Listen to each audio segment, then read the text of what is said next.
কাছে, আমি ডক্টর আরেফিন।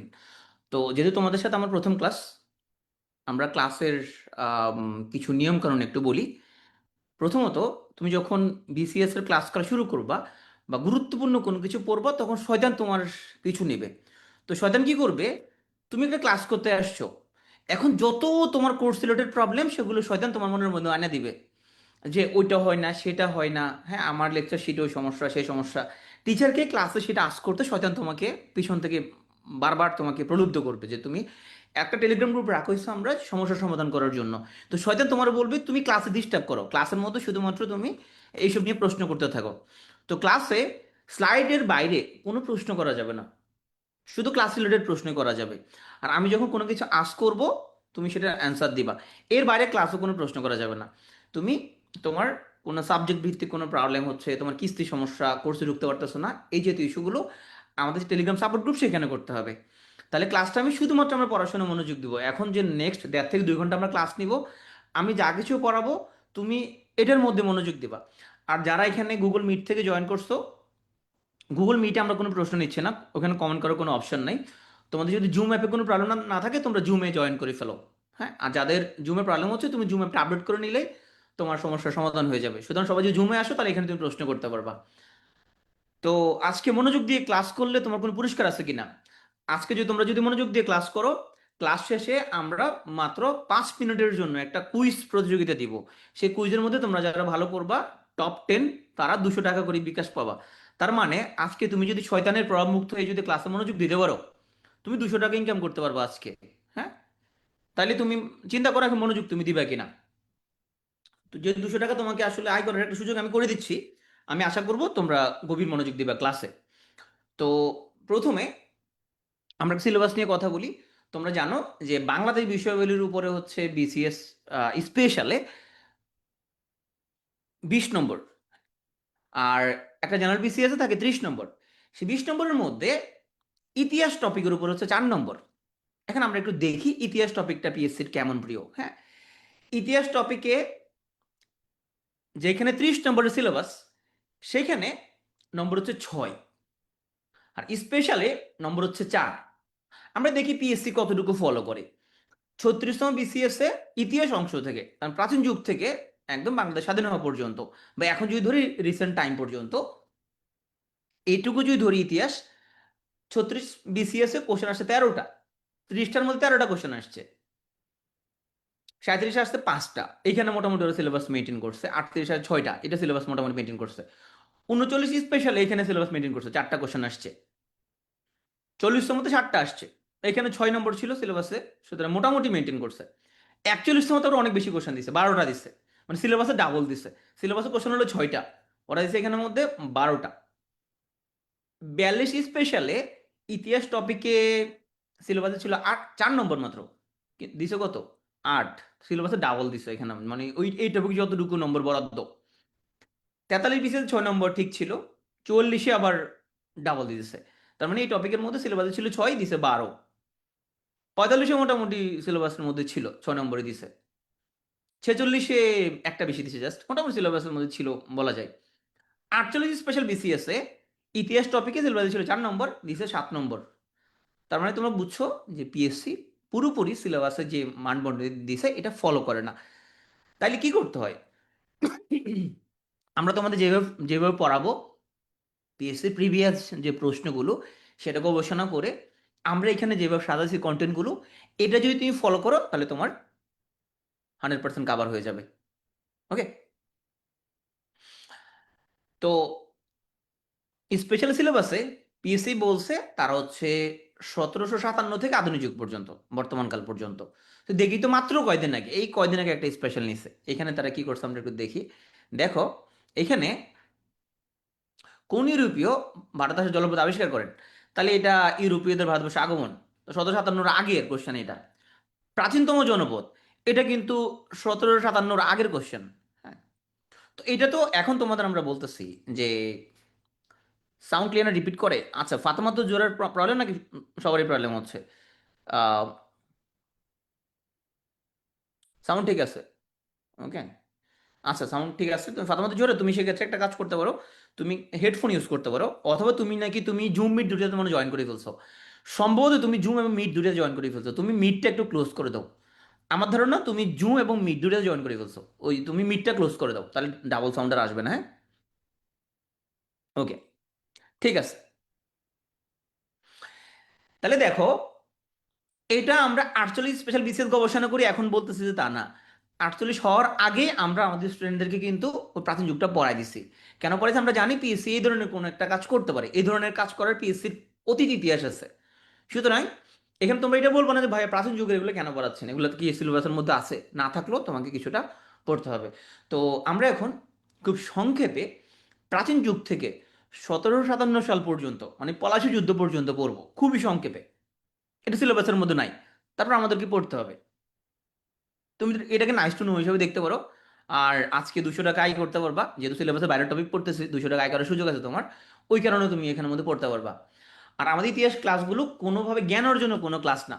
তুমি যদি মনে করো তুমি ইতিহাসের উপর অনেক জ্ঞান অর্জন করতে পারবে, তাহলে আমার ক্লাস তুমি জ্ঞান অর্জন করতে পারবে না। হ্যাঁ, রেগুলার বিসিএসে কোনো ক্লাস করলেও তুমি হয়তো জ্ঞান অর্জন করতে পারো।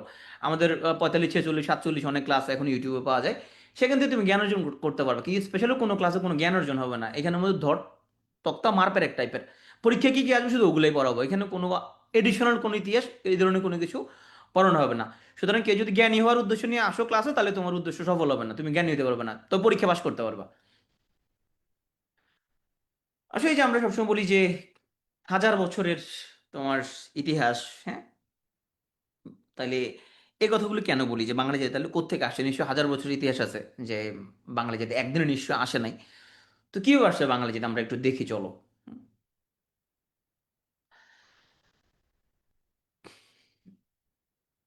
সমগ্র বাঙালি জাতির জাতিকে মোটা দাগে আমরা দুই ভাগে ভাগ করতে পারি, যে এখানে আর্যরা আসার আগের অবস্থা, আর্যরা আসার পরের অবস্থা। হ্যাঁ, আর্যরা আসার আগে যারা ছিল তাদেরকে বলা হয় প্রাক আর্য বা আর্য পূর্ব জনগোষ্ঠী, বা আর্যরা ওদেরকে অনার্য নাম দিছে। হ্যাঁ, আর আর্যরা চলে আসলো, তখন আমরা আর্য নরগোষ্ঠী পেয়ে গেলাম। তো আর্যরা আসার আগের কি অবস্থা দেখি তো। আর্যরা আসার আগে এই প্রাক আর্য জনগোষ্ঠী আবার ওরা চারটা ভাগে ভাগ। আচ্ছা, এখানে একটু আমার ছবি মনে দেখা যাচ্ছে না,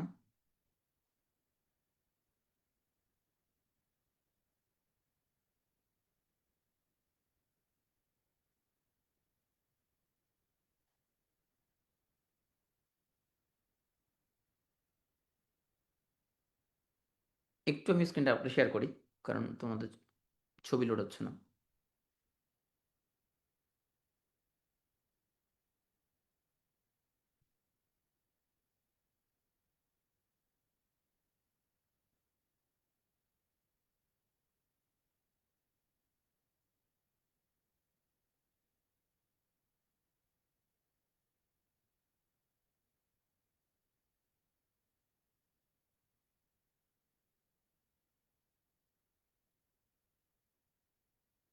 একটু টাইম দাও, আমাদের ছবির ভিজিবিলিটি কোনো একটা ইস্যু হচ্ছে।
আচ্ছা, আমাকে 2 মিনিট একটু টাইম দাও, আমি একটু তোমাদের একটু থাকো তোমরা, আমি আবার জয়েন করতে তোমাদের সাথে।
ওকে, ওকে, ওকে। আচ্ছা, আমাকে শোনা যাচ্ছে আমাকে? শুনতে পাচ্ছ? সরি একটু। তোমাদের আমি আরেকটা ভার্সনতে প্রেজেন্ট করবো ছবিগুলো হচ্ছে যে আমাকে পরে একটু চেক করতে হবে ছবিগুলো কেন আসতেছিল না।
কাছাকাছি ক্লিয়ার দেখা যাচ্ছে না? ওকে। আচ্ছা, একটু বলে নিই এখানের মধ্যে তোমাদের জন্য আমি স্লাইডগুলো একটু ছোট করছিলাম, যেহেতু আগের স্লাইডগুলো ডাক্তারদের জন্য বানানো। তো ডাক্তাররা তো একটু বেশি পড়তে পারে, তো ওদের জন্য একটু বড় ছিল। তো আমি তোমাদের যখন ক্লাস শেষে যখন স্লাইড দিব তখন সেখানের মধ্যে আমি অতিরিক্ত স্লাইডগুলো ডিলিট করে দিব। ওকে? কিন্তু মেন ক্লাস আমি যেটুকু পড়াবো ওইটুকুই তোমার পরীক্ষায় লাগবে। হ্যাঁ, এর বাইরে কোনো কিছু পড়া লাগবে না।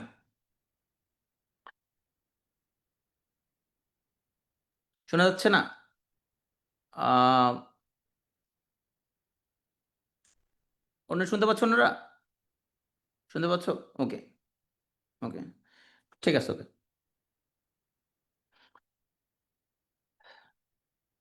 তাহলে দেখো যে আর্যরা আসার আগে এখানে আমরা কি কি নরগোষ্ঠী ছিল একটু দেখে আসি। তাহলে আর্যরা আসার আগে এখানে 4 ধরনের জনগোষ্ঠী ছিল, হ্যাঁ। নেগ্রিটো, অস্ট্রিক, দ্রাবিড় এবং ভুরচিনীয়।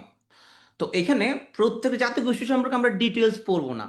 প্রত্যেক জাতিগোষ্ঠী সম্পর্কে তোমার যেটুকু পরীক্ষার জন্য লাগবে, যে লাইনটা লাগবে সেটা আমি এখন ক্লাসের মধ্যে বলে দিব তোমাকে। আর তোমাদের স্লাইডগুলো দেওয়ার সময় অতিরিক্ত তথ্যগুলো আমরা ডিলিট করে দিব, যেটুকু আমি পড়াচ্ছি ক্লাসে শুধু ওটুকুই রাখবো। ওকে? তো আসুন নেগ্রিটো। দেখো যে নেগ্রিটো নামের মধ্যে দেখো নেগ্রিটো মানে কি একটু আমরা নিগ্রো বলতে আমরা কি বুঝি? যারা দেখতে একটু ব্ল্যাক, তাই না? তো নিগ্রোটা দেখতে আসলে ব্ল্যাক। ওরা হচ্ছে এই ভূখণ্ডের প্রথম জনগোষ্ঠীর নাম। দেখো যে আফ্রিকাতে গেলে দেখবে সেখানে সবাই একটু ব্ল্যাক, হ্যাঁ। ইউরোপে গেলে সেখানে সবাই একটু সাদা। কিন্তু বাঙালি ব্ল্যাকও না, আবার সে সাদাও না। হ্যাঁ, সে নিগ্রো না, আবার সে শ্বেতাঙ্গও না। বাঙালিকে এখানের মধ্যে মিক্সচার। এই মিক্সটা কেন হইলো?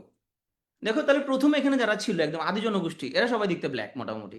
তাহলে এই নেগ্রোটা হচ্ছে এরা এই ভূখণ্ডের প্রথম জনগোষ্ঠীর নাম। হুম। ওদের আদি নিবেশ এখানে লাগবে না, তোমার এই লাইনটা লাগবে যে এই ভূখণ্ডের প্রথম জনগোষ্ঠীর নাম কি? উত্তর হচ্ছে নেগ্রিটো। হ্যাঁ। এখনো নেগ্রিটোদের কিছু বংশধরদের আমরা দেখতে পাই, যেমন ভিল, সাঁওতাল, হাঁড়ি, মুন্ডা। ওরা হচ্ছে ওই নেগ্রিটোদের বংশধর। এখন দেখো নেগ্রিটোদের অবদান কি কি। নেগ্রিটোরা তখন এখানের মধ্যে খুবই প্রিমিটিভ একটা জীবন ব্যবস্থা ছিল ওদের। হ্যাঁ, ওরা নর্মালি ওদের মতো হচ্ছে যে এই যে ওরা বন জঙ্গলে থাকতো। তারপরে তোমার হচ্ছে যে তারা কৃষিকাজ জানতো না সেভাবে। তারা বাগান থেকে তোমার ফলমূল খাইতো এরকম। তাইলে এরা যে কৃষিকাজটা যে শিখলো, তাহলে এটা আসছে বলতে নিশ্চয়ই অন্য কেউ নিয়ে আসবে। এখন আমরা চলে আসবো আমাদের সেকেন্ড যে গোষ্ঠী, তার নাম হচ্ছে অস্ট্রিক। তাহলে দেখুন এগুলো এরা খুবই প্রিমিটিভ জীবনযাপন করতো। বন জঙ্গলে থাকতো, ফলমূল খাইতো, শিকার করতো। এখন আমরা একটু উন্নততর জীবন ব্যবস্থা যাব। ওদের নাম হচ্ছে অস্ট্রিক। এই অস্ট্রিকরা তারা ইন্দো চীন থেকে বাংলা আসলো এবং বাংলার যে নেগ্রো ছিল ওদেরকে পরাজিত করলো। তাহলে নেগ্রোটা শেষ। পুরোপুরি শেষ না অবশ্য, কারণ একটা জাতিগোষ্ঠী যখন আসে তখন পরেরটাকে যখন হচ্ছে যে পুরোপুরি এনগালফ করে তখন এদের মধ্যে কিছুটা সংক্রায়নও হয়। এই অস্ট্রিকটা হচ্ছে গ্রামীণ সভ্যতার স্রষ্টা। হ্যাঁ, এরা প্রথম কৃষিকাজ শুরু করে। তাহলে দেখো নেগ্রিডোরা ওরা কোনো কৃষিকাজ জানতো না, ওরা বন জঙ্গলে থাকতো, কিন্তু অস্ট্রিকরা আসা এখানে কৃষিকাজটা শুরু করলো। এখন তুমি নর্মালি চিন্তা করো যে বাঙালি তো একটা কৃষি প্রধান একটা জাতি, তাহলে এই অস্ট্রিক গোষ্ঠী থেকেই বাঙালি জাতির প্রধান অংশ গড়ে উঠেছে বলে মনে করা হয়। এই অস্ট্রিকদেরকে নিষেধ জাতিগোষ্ঠী নামে ডাকা হয়। নিষেধ কে বলছে? অন্যরা ওদেরকে নিষেধ বলছে। নিষেধ মানে হচ্ছে চণ্ডাল, বেদ বা জেলে। হ্যাঁ, আমরা যেরকম নর্মালি কথা কথা বলি না, তুই একটা জাইল্লা, জাইল্লা মানে আমরা জেলে আমরা অনেক সময় খুবই তোমার নিম্ন শ্রেণীর কাউকে বোঝাতে ব্যবহার করি, যদিও এটা আসলে হওয়া উচিত না, কোনো প্রফেশন কোনো নিম্ন শ্রেণী উচ্চ শ্রেণী হতে পারে না। কিন্তু এরপরও আমরা কমনলি হচ্ছে যে কাউকে যদি কোনো তোমার নিম্নরুচির বোঝাতে আমরা বলি তুই একটা জাইল্লা মানে তুই একটা জেলে। হ্যাঁ, তো এখন অন্য জাতিগোষ্ঠীরা এসে এতে বলছে এরা হচ্ছে নিষাদ। এখান থেকে আমাদের কোন লাইনটা লাগবে? আমাদের লাগবে যে বাংলার গ্রামীণ সভ্যতার স্রষ্টা কারা? উত্তর অস্ট্রিক। প্রথম কৃষিকাজ শুরু করে কারা? উত্তর অস্ট্রিক। আর অস্ট্রিক জাতিগোষ্ঠীর নামে এদের ভাষার নাম হচ্ছে অস্ট্রিক।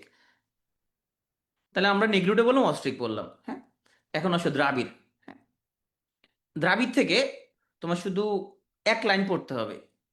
আচ্ছা, তোমরা অনেকে বলতেছো তুমি নোট করবা, তুমি এখন তোমার পরীক্ষা হচ্ছে তোমার 2 মাস পরে, তুমি কিসের নোট করবা? তোমার নোট করার টাইম আছে?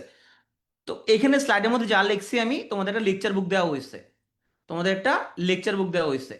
সেই লেকচার বুকের মধ্যে এই লাইন সবগুলোই আছে। তুমি তো লেকচার বুক পড়বা, তোমাকে এখন কি নোট করার টাইম আছে? তুমি একটা লেকচার নোট করতে তোমার কতক্ষণ লাগবে? তুমি নোট করে তোমার পোষাবে? কিভাবে তুমি নোট করবে এখন? 2 মাসের মধ্যে তোমাকে কতগুলো সাবজেক্ট পড়তে হবে, তুমি নোট করার কোনো টাইম নাই। তুমি লেকচার বুক থেকে এই টপিকগুলো ওখানের মধ্যে হুবহু লেখাই আছে এখানে। তাহলে তুমি এখানে আলাদা করে তোমার হচ্ছে নোট করার কিছু নাই। ওকে, তুমি কালকে সকালবেলা যখন রেকর্ডটা যখন দেখবা, তখন রেকর্ডটা দেখার সময় তুমি হচ্ছে তোমার লেকচার বুকের সাথে মিলাই মিলাই নিবা। তোমার লেকচার বুকের মধ্যে তুমি নিজে দাগাবা যে কোন কোন লাইন আমি বলছি, সেই লাইনটা তোমার লেকচার বুকের মধ্যে তুমি দাগাবা। হ্যাঁ, ওইটা তুমি সকালবেলা কালকে এটা পেয়ে যাবে, এটা রেকর্ড। সেখানে তোমার কাজ হলো লেকচার বুকটা দেখায় দেখায় কোন কোন লাইন পড়াইছে, যেগুলো দেখায় দেখায় সেগুলো পড়ে ফেলা।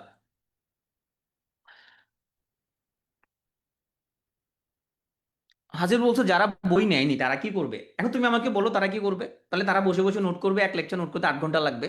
তো তারা লেকচার বুক নেন, আমি কি করতাম? ধর একজন বললো ভাই ও ল্যাংটা, ও কি করবে? ও জামা পরবে, ও ল্যাংটা জুতো জামা পরবে। ধর একজন বললো ভাই ও খিদে লাগছে, কি করবে? খাবে, খিদে লাগছে খাবে। সে যার লেকচার বুক নাই সে লেকচার বুক নিবে। সিলি কোশ্চেন দরকার কি? লেকচার বুক নাই যে সে নিবে। ক্লাসে মনোযোগ দেবে। কারণ হচ্ছে ক্লাসে মনোযোগ দিলে আমি তোমাকে 200 টাকা পুরস্কার দিব, পরিষ্কার। তুমি যদি মনোযোগ না দাও, তুমি 200 টাকা পাবা না তুমি। তাহলে দেখো, তুমি ক্লাসে মনোযোগ দিয়ে 200 টাকা আয় করে নিতে পারো। আর যদি তোমরা আজকে ক্লাসে মনোযোগ দাও, কালকে ক্লাসে আমি 200 টাকা দিব। আর যদি দেখে আজকে ক্লাসে মনোযোগ দিচ্ছ না, শুধু বেহুদা কথা বলো, আমি কোনো তো টাকা ঢুকার দিব না। তো তুমি যদি 5টা ক্লাস করো, তুমি 1000 টাকা পেয়ে যাবা। তাহলে চিন্তা করো তুমি কত লাভ হবে তোমার, শুধু মনোযোগ দিয়ে ক্লাস করো। হ্যাঁ, বেহুদা কথা বাদ দাও। দ্রাবিড় থেকে তুমি দুটা লাইন পড়বা। একটা হচ্ছে এই দ্রাবিড়রা সিন্ধু সভ্যতা সৃষ্টি করে, এই এক লাইন।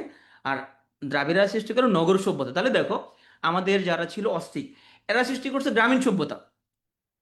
আর দ্রাবিড়রা সৃষ্টি করলো নগর সভ্যতা। তাহলে একজন থেকে আমরা গ্রাম পেয়ে গেলাম, একজন থেকে আমরা নগর পেয়ে গেলাম। কৃষিকাজ থেকে পাইছি ও গ্রামীণ সভ্যতা যারা, ওদের থেকে আমরা কৃষি পাইছি। অস্ট্রিক থেকে আমরা কৃষি পাইছি। আমি আবার সামারি করে দিব।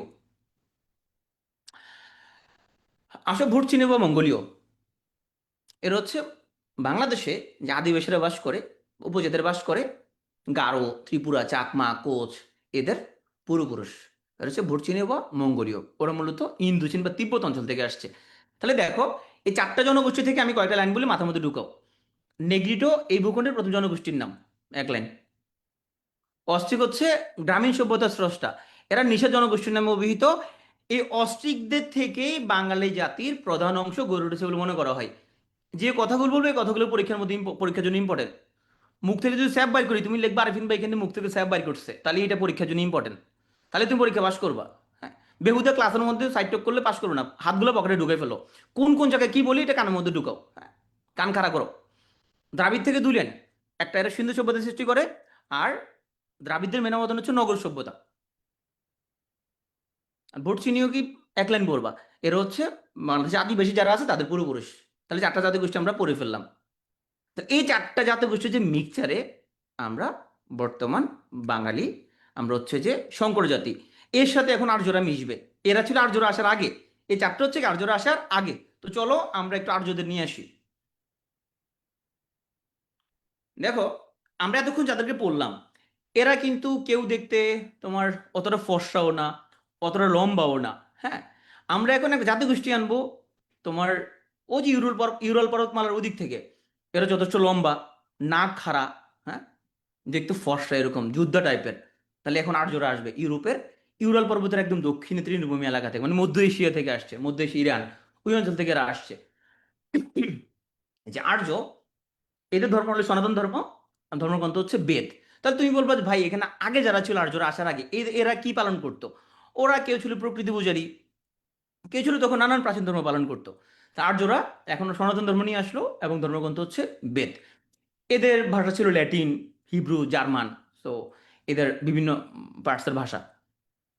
তাহলে আমাদের এই যে পূর্বে যারা ছিল আর্যরা আসার আগে, এরা কিন্তু আর্যদের মতো এত উন্নত ছিল না। আর্যরা এসে আগের জাতিগোষ্ঠীদের তারা হচ্ছে দখল করে নিল। কি হয়ে গেল এখন মোটামুটি আমাদের, তাহলে আগের চারটা জাতিগোষ্ঠী তাদের সাথে আমাদের মিক্স হলো আর্য। এই যে আর্য এবং আর্য পূর্ব জাতিগোষ্ঠী এই সবার মিক্সচারে, কম্বিনেশনে আমরা হয়ে গেলাম একটা সংকর জাতি। তাহলে এইটুকু হচ্ছে তোমার প্রাচীন জাতিগোষ্ঠী নিয়ে, তুমি এইটুকুই পড়তে হবে, এর বেশি পরীক্ষা তোমার পড়া লাগবে না। আর যথারীতি আজকের ক্লাসটা কোনোভাবে জ্ঞান অর্জনের ক্লাস না, কারণ তুমি এখানে জ্ঞান অর্জন করতে পারবে না ইতিহাসের, ইতিহাস অনেক বড় টপিক। তুমি যে পরীক্ষা পাশ করার জন্য যা যা লাগবে আমি তোমাকে তাই পড়াবো। তো চলো আমরা একটু সংক্ষেপে প্রাচীন জনপদটা একটু দেখে আসি। তো জনপদ পড়ার আগে মাথার মধ্যে একটু ম্যাপটা ঢুকাও। দেখো তো এখানের মধ্যে আগে আমরা এখানের মধ্যে কোন এলাকাটা আমরা লোকেট করি? আমরা আগে বঙ্গটা দেখি, চলো বঙ্গটা দেখি কি মনে হয় এখানের মধ্যে। ঢাকা আছে, এদিকে বরিশাল আছে, হ্যাঁ এদিকে গোপালগঞ্জ আছে, ফরিদপুর আছে, হ্যাঁ খুলনা অঞ্চল আছে এই দিক দিয়ে। তাহলে বঙ্গ ম্যাপ থেকে তুমি জাস্ট গেস করো যে কোন কোন এলাকা পড়ছে। একটু সমতলের দিকে যাই, কি আছে এখানের মধ্যে? এখানে আছে নোয়াখালী এবং কুমিল্লা, নোয়াখালী এবং কুমিল্লা এই সমতট, হ্যাঁ। আমরা একটু ডানে যাই, হরিকালে দেখো তো, হরিকাল এদিক দিক, এটা কি সিলেট? আর এটা কি? এটা চিটাগাং। তাহলে ম্যাপের মধ্যে দেখে যাচ্ছি আমরা যে এখানে এটা হরিকাল, এটা হচ্ছে আমাদের হরিকালের মধ্যে এদিকে সিলেট, এদিকে চট্টগ্রাম। এবার আমরা দেখি একটু পুন্ড্র এলাকাটা দেখি। পুন্ড্র এলাকাটা কি মনে হয় এখানের মধ্যে? এটা কোন এলাকাটা পড়ছে এর মধ্যে? বগুড়ার আশেপাশে এলাকা, তাই না? ওকে। বরেন্দ্র, তার মানে এটা উত্তরের দিকে পড়ছে। আচ্ছা, রারো এলাকাটা এটা কোনটা?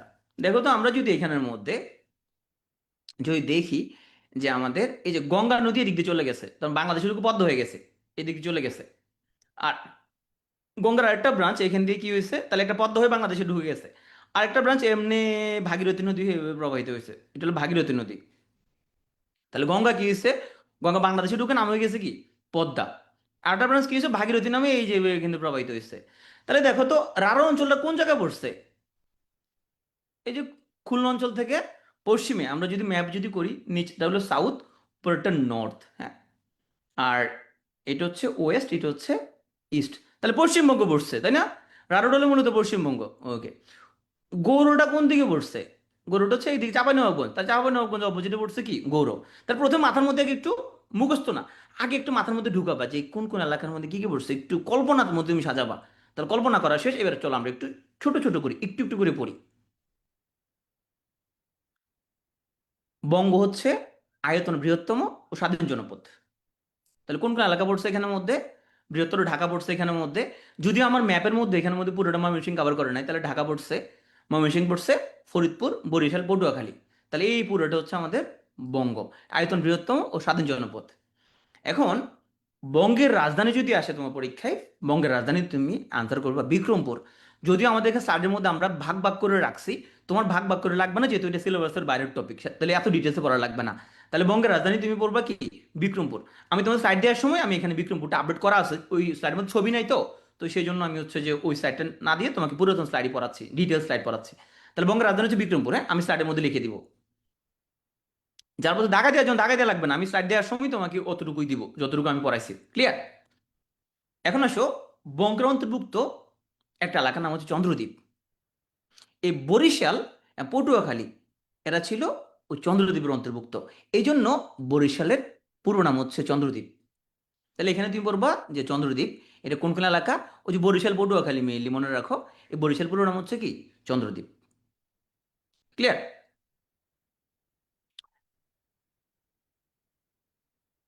পরীক্ষা আসতে পারে যে বঙ্গ শব্দের উল্লেখ প্রথম কোথায় পাওয়া যায়? ঋগ্বেদের ঐতরেয় আরণ্যক নামক গ্রন্থে প্রথম বঙ্গ শব্দের উল্লেখ পাওয়া যায়, হ্যাঁ। এই লাইন। তাইলে এই যে বাংলাদেশের পূর্ব বা দক্ষিণ পূর্ব দিকে যে বাস করা বঙ্গ নামের জাতি হতে মূলত এই বঙ্গ নামের উদ্ভব হয়েছে বলে মনে করা হয়। তাহলে এই লাইন পড়লা। বাঙ্গাল শব্দটার প্রথম কোথায় পাওয়া যায়? সম্রাট আকবর, আমরা তাকে পড়বো সামনে। আকবরের সভাকবি, তার নাম ছিল ঐতিহাসিক আবুল ফজল। তার একটা বই আছে আইনি আকবরী। এখানে উনি প্রথম এই যে বাংলা শব্দ ব্যবহার করছে, বাংলার এত আল দেখে তিনি বাংলা শব্দটি ব্যবহার করে। তাহলে এই যে আমরা তাহলে বাংলার মধ্যে এখানে আমরা যেটা এই যে বঙ্গ যোগ আল যোগ, এটার মধ্যে এটা অনেক ব্যাখ্যা আছে আসলে কোত্থেকে আসছে এখানের মধ্যে বাংলা। তাহলে কে বলতেছে এখানে এই যে বঙ্গ যোগ আল এখান থেকে বাংলা শব্দটা আসছে, হ্যাঁ আরো অনেক ব্যাখ্যা আছে, আমরা সেই ব্যাখ্যা থেকে আমরা যাব না। তাহলে আমরা আইনি আকবরী গ্রন্থে বাংলা শব্দের একটা ব্যবহার দেখতে পাই। আবুল ফজল বলছিল যে বঙ্গ যোগ আল ওখান থেকে আসছে বাংলা। শামসুদ্দিন ইলিয়াস আমরা পড়বো, উনি বাংলা সবগুলো জনপদকে একত্র করে নাম দেন বাঙ্গালা। এই জন্য এই শামসুদ্দিন ইলিয়াসকে বলা হয় শাহী বাঙ্গালা। এই ইলিয়াসকে আমরা সামনে পড়বো। হ্যাঁ, এখন আসে আমরা একটা এলাকা পড়ি গৌড়। গৌড় থেকে পড়বো, গৌড়ের মধ্যে আমাদের কোন কোন এলাকা। তাহলে এদিক দিয়ে দেখো তো এখানের মধ্যে এই যে বাংলাদেশ এখান থেকে এইখানে কোন এলাকা আছে এদিক দিয়া? চাপাই।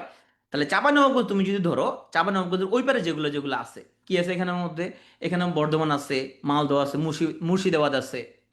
তার মানে মোটামুটি এখন এগুলো সবগুলো চাপা নবাবগঞ্জ ছাড়া সবগুলো ভারতে পড়ছে। তাহলে মালদহ, মুর্শিদাবাদ, বীরভূম, বর্ধমান, নদিয়া, চাঁপানবাবগঞ্জ এগুলো হচ্ছে গৌড়ের অন্তর্ভুক্ত। এটা দ্বিতীয় স্বাধীন রাজ্য। তাহলে এখানে পড়বা কি যে দ্বিতীয় স্বাধীন রাজ্য কোনটা? গৌড়। পরীক্ষা আসবে গৌড়ের স্বাধীন নরপতির নাম কি? উত্তর শশাঙ্ক। হ্যাঁ, এই গৌড়ের রাজধানীর নাম হচ্ছে কর্ণ সুবর্ণ। তাহলে বঙ্গের রাজধানী আমরা পড়ে ফেলছি বিক্রমপুর, হ্যাঁ গৌড়ের রাজধানী বললাম আমরা কর্ণ সুবর্ণ। দেখ আমি কিন্তু এটা তোমাকে পড়াই নাই যে গৌড়ের প্রথম ধারণা পাওয়া যায় পাণিনির গ্রন্থে। হ্যাঁ, তাহলে আমি যতটুকু পড়াইছি তুমি অতটুকুই পড়ো এখানে। আসো আমরা এখন চলে যাই পুন্ড্র। তাহলে পুন্ড্র লোকেশনে তুমি চিন্তা করো তো, কল্পনা করো এই পুন্ড্র কি কি থাকতে পারে এখানের মধ্যে। এখানের মধ্যে বগুড়া আছে, তাই না? এদিকে রাজশাহী আছে, হ্যাঁ এদিক দিয়ে আবার রংপুর দিনাজপুর আছে। তাহলে মূলত বগুড়া এবং তার আশেপাশে ডিস্ট্রিক্ট তুমি চিন্তা করো। পুন্ড্র থেকে তুমি পড়বা, এটা হচ্ছে বাংলার সবচেয়ে প্রাচীন জনপদ এবং অত্যন্ত সমৃদ্ধ জনপদ। রাজধানী হচ্ছে পুন্ড্রনগর বা পুন্ড্রবর্ধন, যেটা কোথাও অবস্থিত? মহাস্থানগর, বগুড়াতে। তাহলে পুণ্য থেকে বললা এটা সবচেয়ে প্রাচীন জনপদ, রাজধানী হচ্ছে পুণ্যনগর বা পুণ্যবর্ধন, এবং এটা অত্যন্ত সমৃদ্ধ জনপদ ছিল। শেষ। পুণ্ড্রের মধ্যে কি কি অন্তর্ভুক্ত? বগুড়া এবং তার আশেপাশের জেলাগুলো, তাহলে বগুড়া, রাজশাহী, রংপুর, দিনাজপুর এগুলো।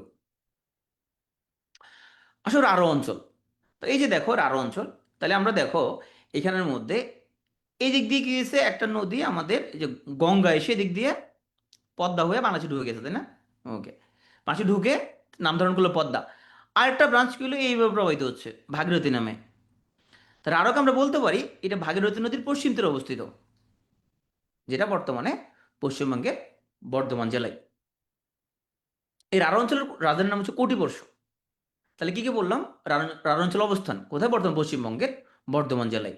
এক লাইন বললাম, ভাগীরথীর পশ্চিম পারে অবস্থিত, রাজধানীর নাম হচ্ছে কটিবর্ষ। এবার আসো আমরা চলে আসলাম সমতটে। তো সমতটের মধ্যে কি? সমতটের মধ্যে হচ্ছে নোয়াখালী এবং কুমিল্লা, যারা এখন মোটামুটি বিভাগ পাওয়ার লড়াইয়ে দুজনে চেষ্টা করতেছে নতুন করে বিভাগ পাওয়ার জন্য।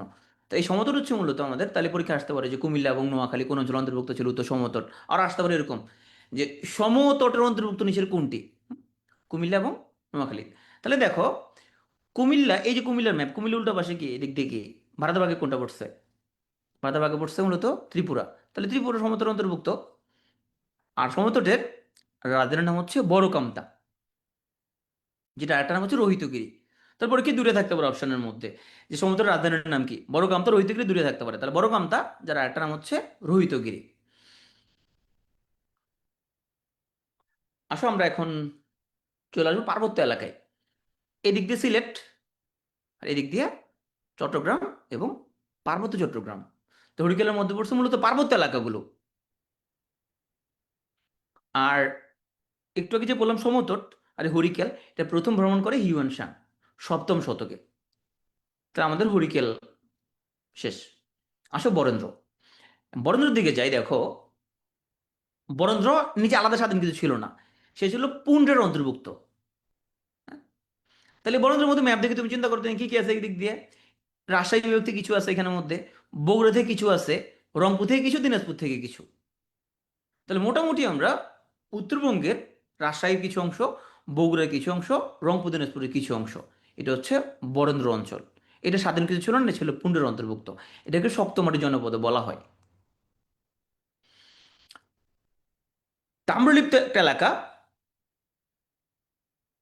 স্বামী বড়কাম তোর ওইদিকে দুটো একসাথে থাকবে না, দুটো একসাথে থাকবে না। আসলে তাম্রলিপ্ত এখান থেকে এই এলাকাটার লোকেশন নিয়ে তোমার কিছুটা বিতর্ক ছিল, কিন্তু এখন এটা প্রুভেন। এটা হচ্ছে মেদিনীপুর জেলা তমলুক ছিল এটার প্রাণকেন্দ্র, মানে তাম্রলিপ্ত।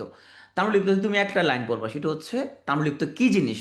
এটা গুরুত্বপূর্ণ নৌ বাণিজ্যের কেন্দ্র হিসেবে পরিচিত ছিল। এই যে ম্যাপের মধ্যে এই জায়গার মধ্যে হচ্ছে আমাদের, এই জায়গার মধ্যে হচ্ছে আমাদের তাম্রলিপ্ত।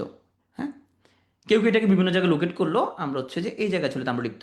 তাহলে এখান থেকে দুইটা লাইন পড়বো আমরা, একটা হচ্ছে মেদিনীপুর জেলার তমলুক ছিল এটার প্রাণকেন্দ্র, আর এটা ছিল একটা নৌবাণিজ্য কেন্দ্র। পরে কি কি প্রশ্ন আসে পরীক্ষায়, তাম্রলিপ্ত কি? অনেকে বলে যে প্রাচীন শিলালিপি, হ্যাঁ, তারপরে প্রাচীন মুদ্রা, এরকম অপশনে থাকবে। এটা আসলে একটা নৌবাণিজ্যের কেন্দ্র। দুই লাইন জাস্ট। এখন আসো আমরা একটু ছোট করে প্রাচীন বাংলার রাজনৈতিক ইতিহাসটা একটু জেনে নিই। প্রাচীন বাংলার রাজনৈতিক ইতিহাস জানার জন্য আমরা শুরুতে পড়ব কিছু রাজবংশ। যথারীতি এখানে আমি যেটুকু তোমাকে পড়তে বলবো, তুমি শুধু ওটুকুই পড়বা। কারণ এক একটা রাজবংশ নিয়ে কয়েক ঘন্টা কথা বলা যাবে, কিন্তু আমরা দেখেন 10 মিনিটের মধ্যে আমরা রাজবংশ করে ফেলবো, তাই না? একজন প্রশ্ন করছে যে তোমার, যে অনেক সময় দেখা গেছে পরীক্ষার মধ্যে কিছু প্রশ্নের মধ্যে ডাবল অপশন থাকে। ট্রু, ট্রু ডাবল অপশন থাকে, কিন্তু 198টা প্রশ্ন ডাবল আনসার অপশন থাকে না।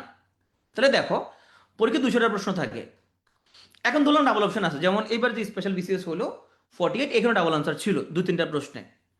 আর দু তিনটা না, চারটা প্রশ্ন ধরলাম ডাবল আনসার আছে, চারটা প্রশ্নে ডাবল আনসার আছে। তো বাকি 196টা ডাবল আনসার নাই। ওই 196টা দিয়ে তুমি পাস করে ফেলতে পারবা। এখন আসো, যারা ওভার থিঙ্কার, ওরা এই চারটা নিয়ে এত গবেষণা করবে, এখন থেকে তো গবেষণা শুরু হয়ে গেছে যে ডাবল আনসার থাকলে কি হবে, ডাবল আনসার থাকলে কিছু হবে না। যে পাস করার, সে 196টা দিয়ে পাস করবে, আর যে ফেল করার এই চারটা নিয়ে গবেষণা করতে করতে সে ফেল করে ফেলবে। বুঝতে পারছি? সেজন্য তোমরা দেখবা বড় কিছু নিয়ে চিন্তা করবা। এমন তো থাকতে পারে, এবারে স্পেশাল পিসিতে ছিল, 48 স্পেশালে ছিল, পিসি কাজটা করে। তুমি মনে রাখবা যে এটা মাথার মধ্যে ঢুকালে কি হবে জানো, সবগুলো ডাবল আনসার মনে হবে। তুমি যেটাই দেখানো না কেন ওটাকে ডাবল আনসার মনে হবে।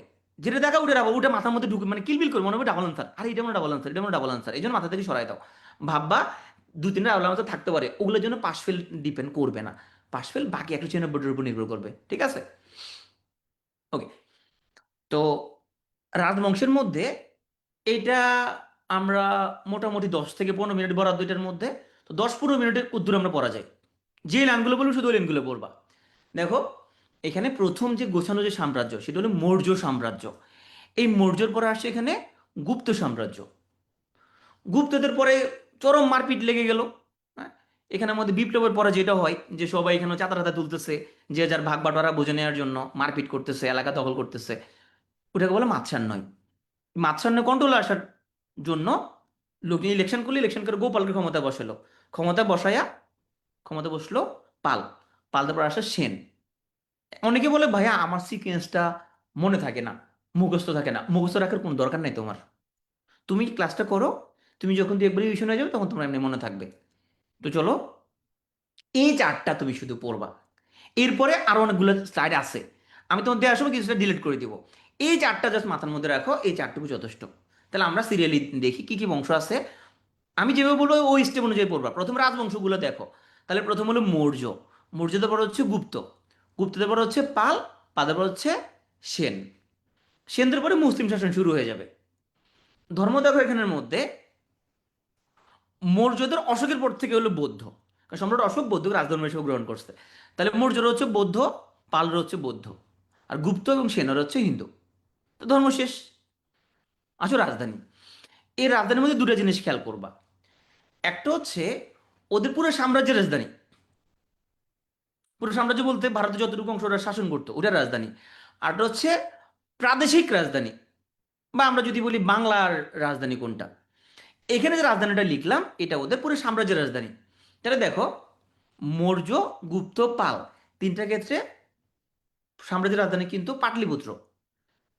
আমরা আলাদা করে শুধু দেখবো সামনে যে প্রাদেশিক রাজধানী কোনটা কোনটা ছিল, ওটুকু বললে হয়ে যাবে। সেনদের সময় নদিয়া বা নবদ্বীপ, লক্ষণ সেন ওই নদিয়া থেকে পলায়া উনি বিক্রমপুরে আসছিল। হ্যাঁ, তাহলে তো মনে থাকবে এখানের মধ্যে ওই যে লক্ষণ সেনের ছেলে কেশব সেন ওরা কিছুদিন শাসন করছে। তাইলে বিক্রমপুর ওরা কিছুদিন রাজধানী ছিল ওদের, আর ছিল নদী, নদীর অপর নাম হচ্ছে নবদ্বীপ। হ্যাঁ, আবার ওদের তোমার লক্ষণাবতী বা লখনৌতি, লখনৌতি ওদের ছিল। লখনৌতির নাম হচ্ছে, লখনৌতি মূলত গৌড়। হ্যাঁ, লখনৌতি হচ্ছে মূলত গৌড়। হ্যাঁ, লক্ষণাবতীও ছিল। এই জন্য পরীক্ষার প্রশ্ন আসলে অনেক সময়, কারণ একটা দীর্ঘ তোমার শাসনকাল যখন থাকে, রাজধানী তো সবসময় একই থাকে না, ওরা চেঞ্জ করে। তাহলে অনেকে এক্ষেত্রে কনফিউজ হয়ে যায় যে এখানের মধ্যে আমাদের সিন্ধ রাজধানী যদি আসে, তোমার রাজধানী তোমার যে কোনো একটা আসবে অপশানের মধ্যে, হয় নদিয়া থাকবে তোমার, অথবা লক্ষ্ণৌতি থাকতে পারে তোমার। ওকে, বিক্রম খুব অল্প সময়ের জন্য ছিল। তাহলে আমরা প্রথম বংশ বললাম, ধর্ম বললাম, এবং আমরা রাজধানীগুলো বললাম। এবার আসলে প্রতিষ্ঠাতা, মৌর্য বংশের প্রতিষ্ঠাতা হচ্ছে চন্দ্রগুপ্ত মৌর্য। কোনো প্রথম দ্বিতীয় বলে কিছু নাই। তাহলে মৌর্য বংশের প্রতিষ্ঠাতা হচ্ছে চন্দ্রগুপ্ত মৌর্য, এখানে কোনো প্রথম দ্বিতীয় বলে কিছু নাই। হ্যাঁ, গুপ্ত বংশের প্রতিষ্ঠাতার নাম হচ্ছে শ্রীগুপ্ত।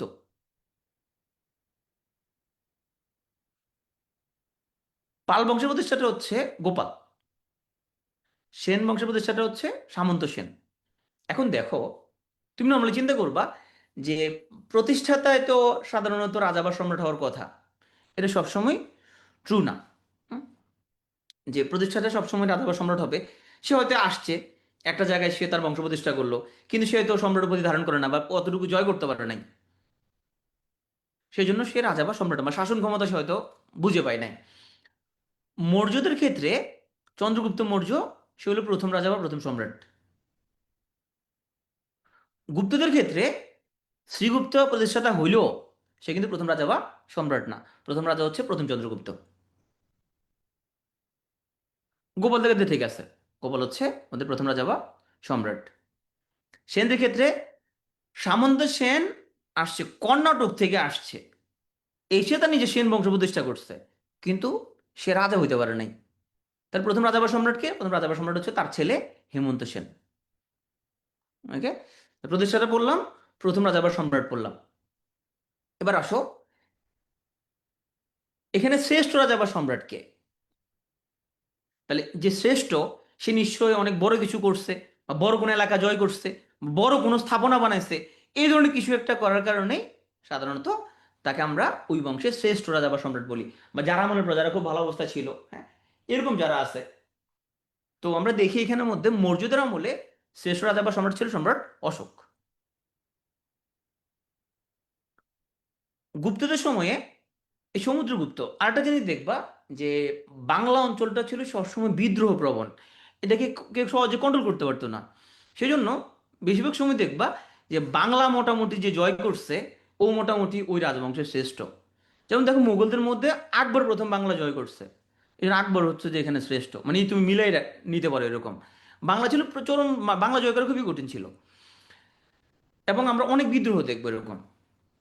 গুপ্তদের ক্ষেত্রে সমুদ্রগুপ্ত বিশাল এলাকা জয় করে সে, বাংলা পুরোটা যদি সে করতে পারে নাই।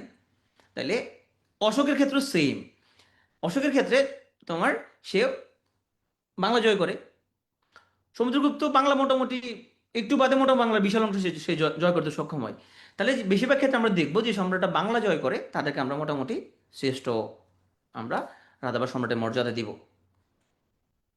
জাহাঙ্গীরের আমলে পুরো বাংলা কন্ট্রোলে আসে, আকবর পুরো বাংলা কন্ট্রোল করতে পারে নাই, তখনও বিদ্রোহ কিন্তু অব্যাহত ছিল। হ্যাঁ, বিদ্রোহ অব্যাহত ছিল কিন্তু। Okay? তাহলে আমরা গুপ্তদের শ্রেষ্ঠ রাজা বা সম্রাট বললাম সমুদ্রগুপ্ত। পালদের শ্রেষ্ঠ রাজা বা সম্রাট হচ্ছে ধর্মপাল। ধর্মপালকে আমরা বিভিন্ন স্থাপত্যকর্মে পৃষ্ঠপোষকতা করতে দেখব। হ্যাঁ, সামনে আমরা আসতেছে। সেনদের শ্রেষ্ঠ রাজা বা সম্রাট হচ্ছে বিজয় সেন। সেম বিজয় সেনের কিছু আমরা কীর্তি দেখব। এখন আসো সর্বশেষ রাজা। তাহলে মৌর্যদের প্রথম সম্রাট বলি, প্রতিষ্ঠাতা বলি সেম চন্দ্রগুপ্ত মৌর্য, আর সর্বশেষ রাজা হলো বৃহদ্রথ। গুপ্তদের ক্ষেত্রে আসো, প্রতিষ্ঠাতা শ্রীগুপ্ত, প্রথম রাজা প্রথম চন্দ্রগুপ্ত। আর সর্বশেষ রাজা এখানে আমরা লিখে রাখছি দ্বিতীয় জীবিতগুপ্ত অপশন বিষ্ণুগুপ্ত। পরীক্ষায় অপশানে তোমার দুটো থাকবে না, তাইলে অপশানের মধ্যে যদি তোমার থাকে দ্বিতীয় জীবিত গুপ্তটা দেখাবা, যদি থাকে বিষ্ণুগুপ্ত তো বিষ্ণুগুপ্ত দেখাবা। ওকে, পালদের ক্ষেত্রে আসো। সর্বশেষ রাজা, কোনো ডাবল প্রশ্ন করার দরকার নাই। তুমি যদি কোনো প্রশ্ন করো আমি আনসার যদি না দিই ভাববা যে প্রশ্ন আমি নিচ্ছি না আসলে। হ্যাঁ, তো ডাবল প্রশ্ন করার দরকার নেই। এখানের মধ্যে তুমি রাজধানী নিয়ে যেটা চিন্তা করতেছো, তুমি কালকে আবার রেকর্ড দেখবা, রেকর্ড দেখে তুমি আবার রাজধানী সেখানে দেখে নিও আবার। হ্যাঁ, দেখো পালদের ক্ষেত্রে সর্বশেষ রাজা এখানে অ্যাকচুয়াল আনসার হলো মদন পাল। পরীক্ষা মদন পাল অপশন নাও থাকতে পারে, উত্তর দিবে তখন তুমি রামপাল। হ্যাঁ, এরকম জিনিসটা কেন হচ্ছে দেখো, যে আমরা নর্মালি সেনদের ক্ষেত্রে আমরা লক্ষণ সেনের নাম জানি, সে পলায়া বিক্রমপুরে চলে আসছে। এরপরে তার ছেলে উল্লেখযোগ্য কোনো কীর্তি তার ছেলের নাই, সেই জন্য তার ছেলে কেশব সেনের নাম আমরা ওইভাবে আমরা বলিও না। কিন্তু কেশব সেনের কিন্তু রাজা ছিল, সে কিছুদিন শাসন করছে। এই জন্য সেনদের ক্ষেত্রে তোমার সর্বশেষ রাজা হচ্ছে মূলত কেশব সেন। যদি না থাকে তুমি লক্ষণ সেন দেখাবা, তাহলে গুপ্তদের ক্ষেত্রে উত্তর হলো দ্বিতীয় জীবিত গুপ্ত। যদি না থাকে তখন তো বিষ্ণুগুপ্ত দেখাবা। পালদের ক্ষেত্রে উত্তর হচ্ছে মদন পাল, যদি না থাকে অপশনে তখন তুমি রামপাল দেখাবা। সেনদের ক্ষেত্রে উত্তর হচ্ছে কেশব সেন, যদি কেশব সেন না থাকে অপশনে তখন তুমি লক্ষণ সেন দেখাবা। কেশব সেন থাকলে কেশব সেন দেখাবা। ওকে, যেহেতু এরা খুব উল্লেখযোগ্য কিছু করতে পারে নাই, সেজন্য তোমার ইতিহাস সাধারণত যারা বিজয়ী, হ্যাঁ, ওদের মনে ওদের মনে রাখে। অপশন যদি যদি দুটো থাকে এটা বললামই, তুমি যদি কেশব সেন যদি থাকে তাহলে ওইটা দেখাবা তুমি, তাহলে লক্ষণ সেনের দিকে তাকানোর দরকার নাই। কেশব সেন থাকলে তুমি কেশব সেনই দেখাবা, যদি না থাকে তখন তুমি লক্ষণ সেন দেখাবা। এখানে তুমি দেখাবো মদন পাল, মদন পাল না থাকে তুমি রামপাল দেখাবা। এখন আমরা এখানের মধ্যে যে প্রথম প্রতিষ্ঠাতা এই জিনিসগুলো স্লাইডের মধ্যে রিপিটেশন আছে, এই রিপিটেশনগুলো আমরা বলবো না। তাহলে যদি প্রশ্ন আসে প্রাচীন ভারতের প্রথম রাজবংশ কোনটা, উত্তর মৌর্য বংশ। প্রতিষ্ঠাতা তো একটু আগে পড়ে ফেলছে চন্দ্রগুপ্ত মৌর্য। এখানে এক্সট্রা করে তুমি মনে রাখতে পারো চন্দ্রগুপ্ত মৌর্যের একজন প্রধানমন্ত্রী ছিল যার নাম ছিল চাণক্য। এবং চাণক্য তার যে অর্থশাস্ত্র, তার লিখিত চাণক্য নীতি, এগুলা আমরা এখনো শাসন কাজের সময় ফলো করি। আমরা সবার মোটামুটি রাজধানী পড়ে ফেলছি পাটলিপুত্র, শুধু প্রাদেশিক রাজধানীটা আমাদের বাকি। তাইলে এই মৌর্যদের সময় এই যে বাংলা অঞ্চলের প্রাদেশিক রাজধানী ছিল পুণ্ড্রবর্ধন বা পুণ্ড্রনগর। তো শুধু এখানের মধ্যে এক্সট্রা তথ্য এটা পাইলা, আর এই চাণক্যের তথ্যটা এক্সট্রা পাইলা এখানের মধ্যে, বাকিগুলো আমরা আগে জানি। আর যে লাইনটা আমি বলে না ভাববা সেই লাইনটা আমরা এখানের মধ্যে পড়বো না। আচ্ছা, গুপ্ত সাম্রাজ্য বড় করে কি লিখছি, প্রাচীন ভারতীয় স্বর্ণযুগ। তার মানে এই সময় শিল্প সাহিত্য এগুলোর ব্যাপক প্রসার হয়েছিল, স্থাপত্যকর্ম। হ্যাঁ, তাহলে গুপ্ত সাম্রাজ্য থেকে আমরা এডিশনাল কি কি জিনিস পড়বো, আমাদের আগে পড়ে ফেলছি। প্রতিষ্ঠাতা হচ্ছে মহাগুপ্ত, কিন্তু উনি কিন্তু প্রথম সম্রাট বা প্রথম রাজা না। প্রথম সম্রাট বা প্রথম স্বাধীন ও শক্তিশালী রাজা হচ্ছে প্রথম চন্দ্রগুপ্ত। Okay? আর এই বংশের শ্রেষ্ঠ শাসক আমরা কাকে বলছিলাম, সমুদ্রগুপ্ত বলছিলাম। বাংলার অল্প একটু এলাকা ছাড়া, অল্প একটু কোনটা, সমতট ছাড়া, মানে কুমিল্লা নোয়াখালী ছাড়া উনি প্রায় সমগ্র বাংলা জয় করছে। তাহলে তুমি সবসময় কোরিলেট করতে পারবা যে যারা মোটামুটি বাংলা জয় করছে ওরা ওই সাম্রাজ্যের শ্রেষ্ঠ শাসক। এই সমুদ্রগুপ্তকে বলা হয় প্রাচীন ভারতের নেপোলিয়ন। ওকে, প্রাদেশিক রাজধানী কিন্তু সেম, পুণ্ড্রনগর বা পুণ্ড্রবর্ধন। আসো রাজা শশাঙ্ক। দেখো এর আগে যে সাম্রাজ্যগুলো পড়ছিলাম, এই যে মৌর্য সাম্রাজ্য, গুপ্ত সাম্রাজ্য, তাহলে এই যে সাম্রাজ্যগুলোর আন্ডারে বাংলা পরিচালিত ছিল, তাই না? বাংলা কি স্বাধীন ছিল তখন? Yes or no? এই যে মৌর্য, গুপ্ত, এদের সময় বাংলা কি কোনো স্বাধীন রাজা ছিল নাকি এদের কন্ট্রোল ছিল? এই যে মৌর্য, গুপ্ত, বাংলা স্বাধীন ছিল না, এদের কন্ট্রোল ছিল, রাইট? এদের কন্ট্রোল ছিল, পুরো ভারত এরা শাসন করতো, বড় সাম্রাজ্য, এদের কন্ট্রোল ছিল।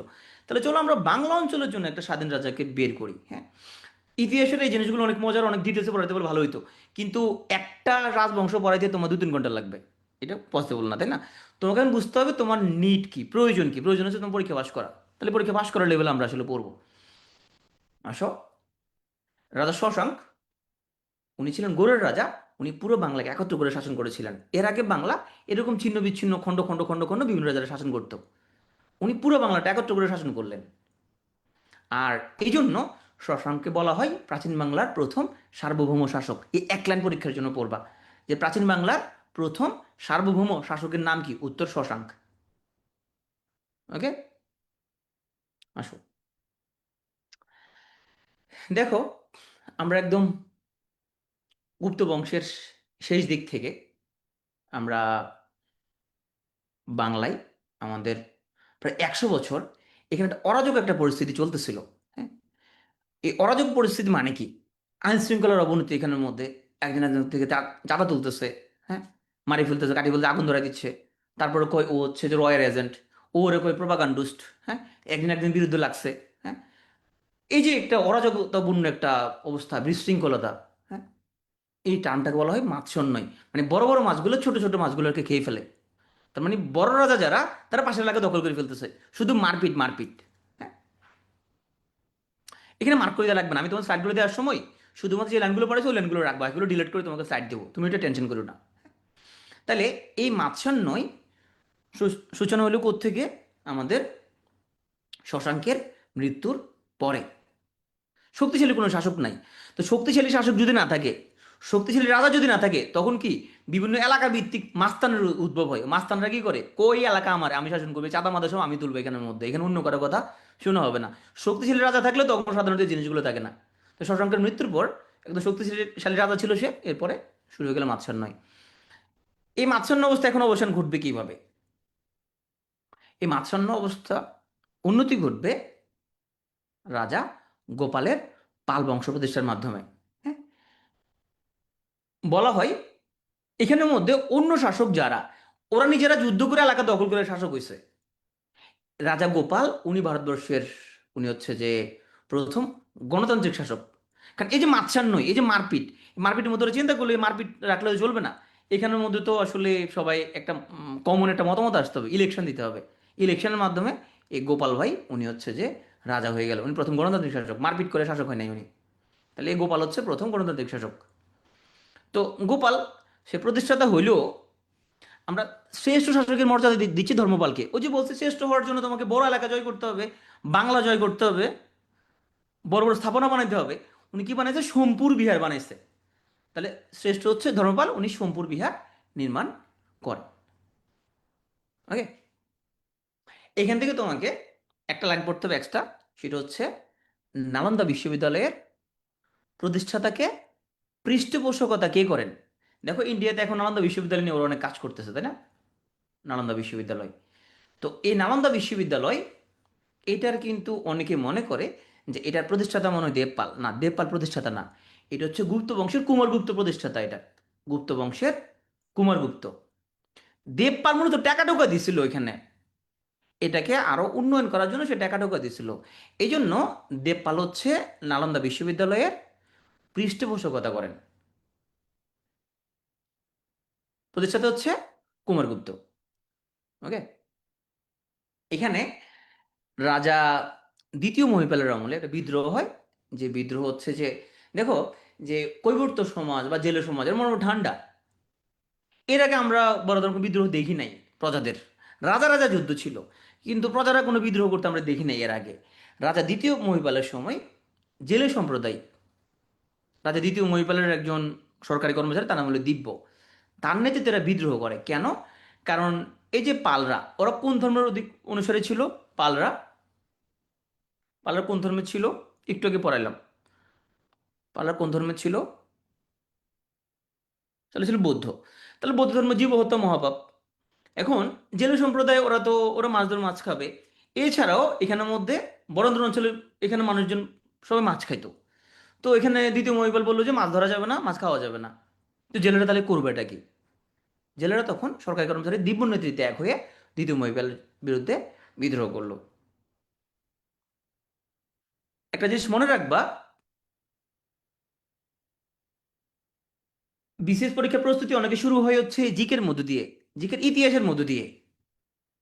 ইতিহাস যে যত বেশি পড়বে, যে যত ডিটেলসে পড়বে, যে যত ভালো করে পড়বে, ও ফেল করার সম্ভাবনা তত বেশি। এটা লিখে রাখো। কি বলছি?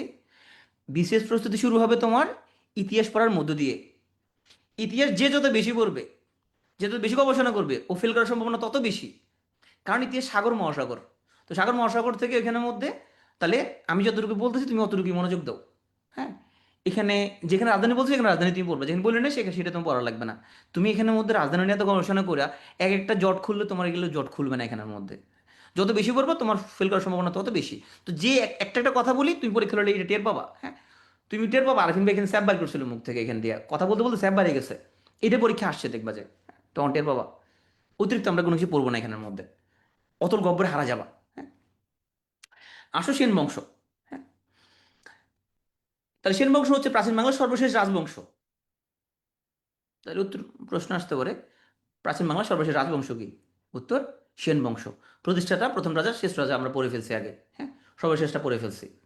এখানের মধ্যে তোমাকে এক লাইন পড়তে হবে যে কৌলিন্য প্রথার প্রবর্তনকারী কি। কৌলিন্য প্রথা মানে কি? যে সমাজের মধ্যে কারা কুলীন। এই যে চৌধুরী বংশ, হ্যাঁ, তালুকদার বংশ, মজুমদার বংশ, এই যে এখন কুলীন যে বংশ, যে ব্রিটিশরা যে উপাধিগুলো দিছিল, বল্লাল সেনের আমলে উনি এরকম টাইটেল প্রথার প্রবর্তন করছে যে কুলীন বংশের কারা। এবং ওই বাপ কুলীন হলে তার পোলাও কুলীন বংশের হবে, মানে সম্ভ্রান্ত বংশ। এই কলিন্ডর প্রথার প্রবর্তন করছিল বল্লাল সেন। তাহলে এখানে আমরা তুমি এডিশনাল এক লাইন পড়লাম। ওকে, তা আমরা একটু ছোট্ট করে যদি রিভিউ করি, তারপরে আমরা পর্যটকদের কাছে যাব। তাহলে রাজবংশ থেকে আমরা আমরা পড়লাম যে মৌর্য সাম্রাজ্য থেকে পড়ছি, এদের প্রতিষ্ঠাতা চন্দ্রগুপ্ত মৌর্য, প্রথম রাজা বা সম্রাট চন্দ্রগুপ্ত মৌর্য, শ্রেষ্ঠ হচ্ছে অশোক, সর্বশেষ হচ্ছে বৃহদ্রথ। হ্যাঁ, গুপ্তদের ক্ষেত্রে প্রতিষ্ঠাতা শ্রীগুপ্ত, প্রথম রাজা বা সম্রাট হচ্ছে প্রথম চন্দ্রগুপ্ত, শ্রেষ্ঠ হলে সমুদ্রগুপ্ত। আর সর্বশেষ রাজা দ্বিতীয় জীবিত গুপ্ত, অপশনে না থাকলে বিষ্ণুগুপ্ত। পালদের থেকে বললাম আমরা, প্রতিষ্ঠাতা হচ্ছে গোপাল, প্রথম রাজা সম্রাট গোপাল, শ্রেষ্ঠ হচ্ছে ধর্মপাল, সর্বশেষ হচ্ছে মদন পাল, অপশনে না থাকলে রামপাল। সেনদের ক্ষেত্রে প্রতিষ্ঠাতা সামন্ত সেন, প্রথম রাজা হেমন্ত সেন, শ্রেষ্ঠ হচ্ছে বিজয় সেন। হ্যাঁ, সর্বশেষ হচ্ছে কেশব সেন। যদি অপশনে কেশব সেন না থাকে তখন তুমি দেখাবা লক্ষণ সেন। তাহলে হয়ে গেল আমাদের প্রাচীন রাজবংশ। আর এডিশনাল এক দুইটা লাইন বলছিলাম, যেমন চাণক্য ছিল চন্দ্রগুপ্ত মৌর্যের প্রধানমন্ত্রী। তো গুপ্তদের ক্ষেত্রে বলছিলাম এখানের মধ্যে, এখানে আমরা সমুদ্রগুপ্তকে বলছিলাম প্রাচীন ভারতের নেপোলিয়ন। সে সমতট ছাড়া মোটামুটি সমগ্র বাংলা জয় করছে। সমতট জয় করতে পারো না কেন জানো? কারণ সমতট হচ্ছে ওখানে কি আছে, নোয়াখালী আর কুমিল্লা আছে। কুমিল্লার পাশে হচ্ছে ব্রাহ্মণবাড়িয়া। তো ব্রাহ্মণবাড়িয়া তো আগে তখন এরকম আলাদা ছিল না, তো কুমিল্লা একসাথে ছিল এগুলো। ওখানে যখন আসছে সবাই, যখন টাটা নিয়ে আগে আসছে, তখন সে ভয়ে সে কো ভাই রে ভাই, কয় পুরা ভারত জয় করতে যত কষ্ট হয় নাই, ব্রাহ্মণবাড়ি আসে সে ভয়ে তখন পলাই গেছে, সে আর জয় করতে পারে না এটা। বুঝতে পারছো? এই জন্য সমতট সে পারে না সে। শশাঙ্ক থেকে বলছি একটা লাইন পড়তে বলছি, সেটা হচ্ছে প্রাচীন বাংলার প্রথম সার্বভৌম শাসক। হ্যাঁ, মাৎসান্যয় এটা হচ্ছে শশাঙ্কের মৃত্যুর পর। পাল বংশের মধ্যে আমরা হচ্ছে এক লাইন বেশি পড়ছিলাম, সেই লাইনটা হচ্ছে যে এখানে আমাদের দেবপাল সে নালন্দা বিশ্ববিদ্যালয়ে পৃষ্ঠপোষকতা করে। আর রাজা দ্বিতীয় মহিপালের আমলে কৈবর্ত বিদ্রোহ হয়। বাকিগুলো চার্ট। সেন বংশ থেকে আমরা অতিরিক্ত বললাম শুধুমাত্র যে কলিনের প্রথার প্রবর্তনকারী হচ্ছে বলাল সেন। এই যেটুকু বলছি পরীক্ষার জন্য এটুকু তোমার লাগবে। এখন আসো প্রাচীন বাংলা বা ভারতে আগমনকারী পর্যটক কারা কারা আছে। নামগুলো আগে দেখি। Megasthenes, Fahien, Hiuen Tsang, Ibn Battuta. নিকল তো কোনটা আমি পড়ি নাই, তাহলে এটা বাদ এটা। হ্যাঁ, তো মাহুয়ান এবং গংজেন, এটা বাড়ি করে একটু দেখি আমরা। দেখো মেগাস্থিনিস বাড়ি হলো গ্রিসে। উনি ছিলেন একজন ভূগোলবিদ। হুম, কার আমলে আসছিল? উনি চন্দ্রগুপ্ত মৌর্যের আমলে আসছিল। ওনার বইয়ের নাম হলো ইন্ডিকা। দেখো খ্রিস্টপূর্ব মানে কি? একজন প্রশ্ন করতে পারে খ্রিস্টপূর্ব মানে কি। তুমি খ্রিস্টের জন্মকে যদি ধরো, সাল গণনা যদি ধরো, যে খ্রিস্টের জন্ম মুহূর্তকে যদি তুমি শূন্য ধরো, তা খ্রিস্টের জন্মের আগে, যে 2 বছর আগে, 5 বছর আগে, 10 বছর আগে, 100 বছর আগে, 200 বছর আগে, 300 বছর আগে, 400 বছর আগে, এইভাবে তুমি যাবা, তাই না? এখন আমরা কিভাবে আসছি? এই যে 2025 কেমন হয়, তাহলে খ্রিস্ট জন্মকে যদি জন্ম মুহূর্ত যদি শূন্য ধরো, তাহলে 10 সাল, 20 সাল, 30 সাল, 40 সাল, 100 সাল, 200 সাল, 1000 সাল, 2000 সাল, 2025 সাল এখন চলতেছে। তাহলে খ্রিস্টের জন্মের পরের অবস্থা। ওকে, তাহলে এই 302 অব্দ মানে হচ্ছে আমাদের এই 2025 বছর যদি পিছনে যায় তাহলে শূন্যতে আসবো। এই শূন্যরও আগে আরো 302 অব্দ, এর আগে আরো 302 বছর। তবে খ্রিস্ট, তোমার হচ্ছে যে খ্রিস্ট এখানে এই 0 সালে জন্মগ্রহণ করছিল, বিষয়টা আসলে এরকম না। হ্যাঁ, এটা নিয়ে বিতর্ক আছে, উনি আসলে ওনার তোমার অ্যাকচুয়াল জন্ম মুহূর্তটা আমরা জানি না। তাহলে মেগাস্তিনিস থেকে বললাম, উনি একজন ভূগোলবিদ, বাড়ি হলো গ্রিসে। উনি চন্দ্রগুপ্ত মৌর্যের আমলে প্রথম আসছিল ভারতে। গ্রন্থ নাম ইন্ডিকা। বাংলায় আসতে পারে নাই, এই জন্য এখানে লিখি নাই। তার প্রথম বাংলায় আসছে ফাহিয়েন, উনি বাংলায় ভ্রমণকারী প্রথম পর্যটক। বাড়ি কই? চীনে। তাহলে ফাহিয়েন চীন, হিউয়েন সাং চীন। হ্যাঁ, ইবনে বতুতা হলো মরক্কো। মাহুয়ান এবং গংজিন এরাও চীনের। ফাহিয়ান উনি বাংলায় ভ্রমণকারী প্রথম পর্যটক। তো উনি যখন আসছিলেন তখন রাজা ছিলেন দ্বিতীয় চন্দ্রগুপ্ত।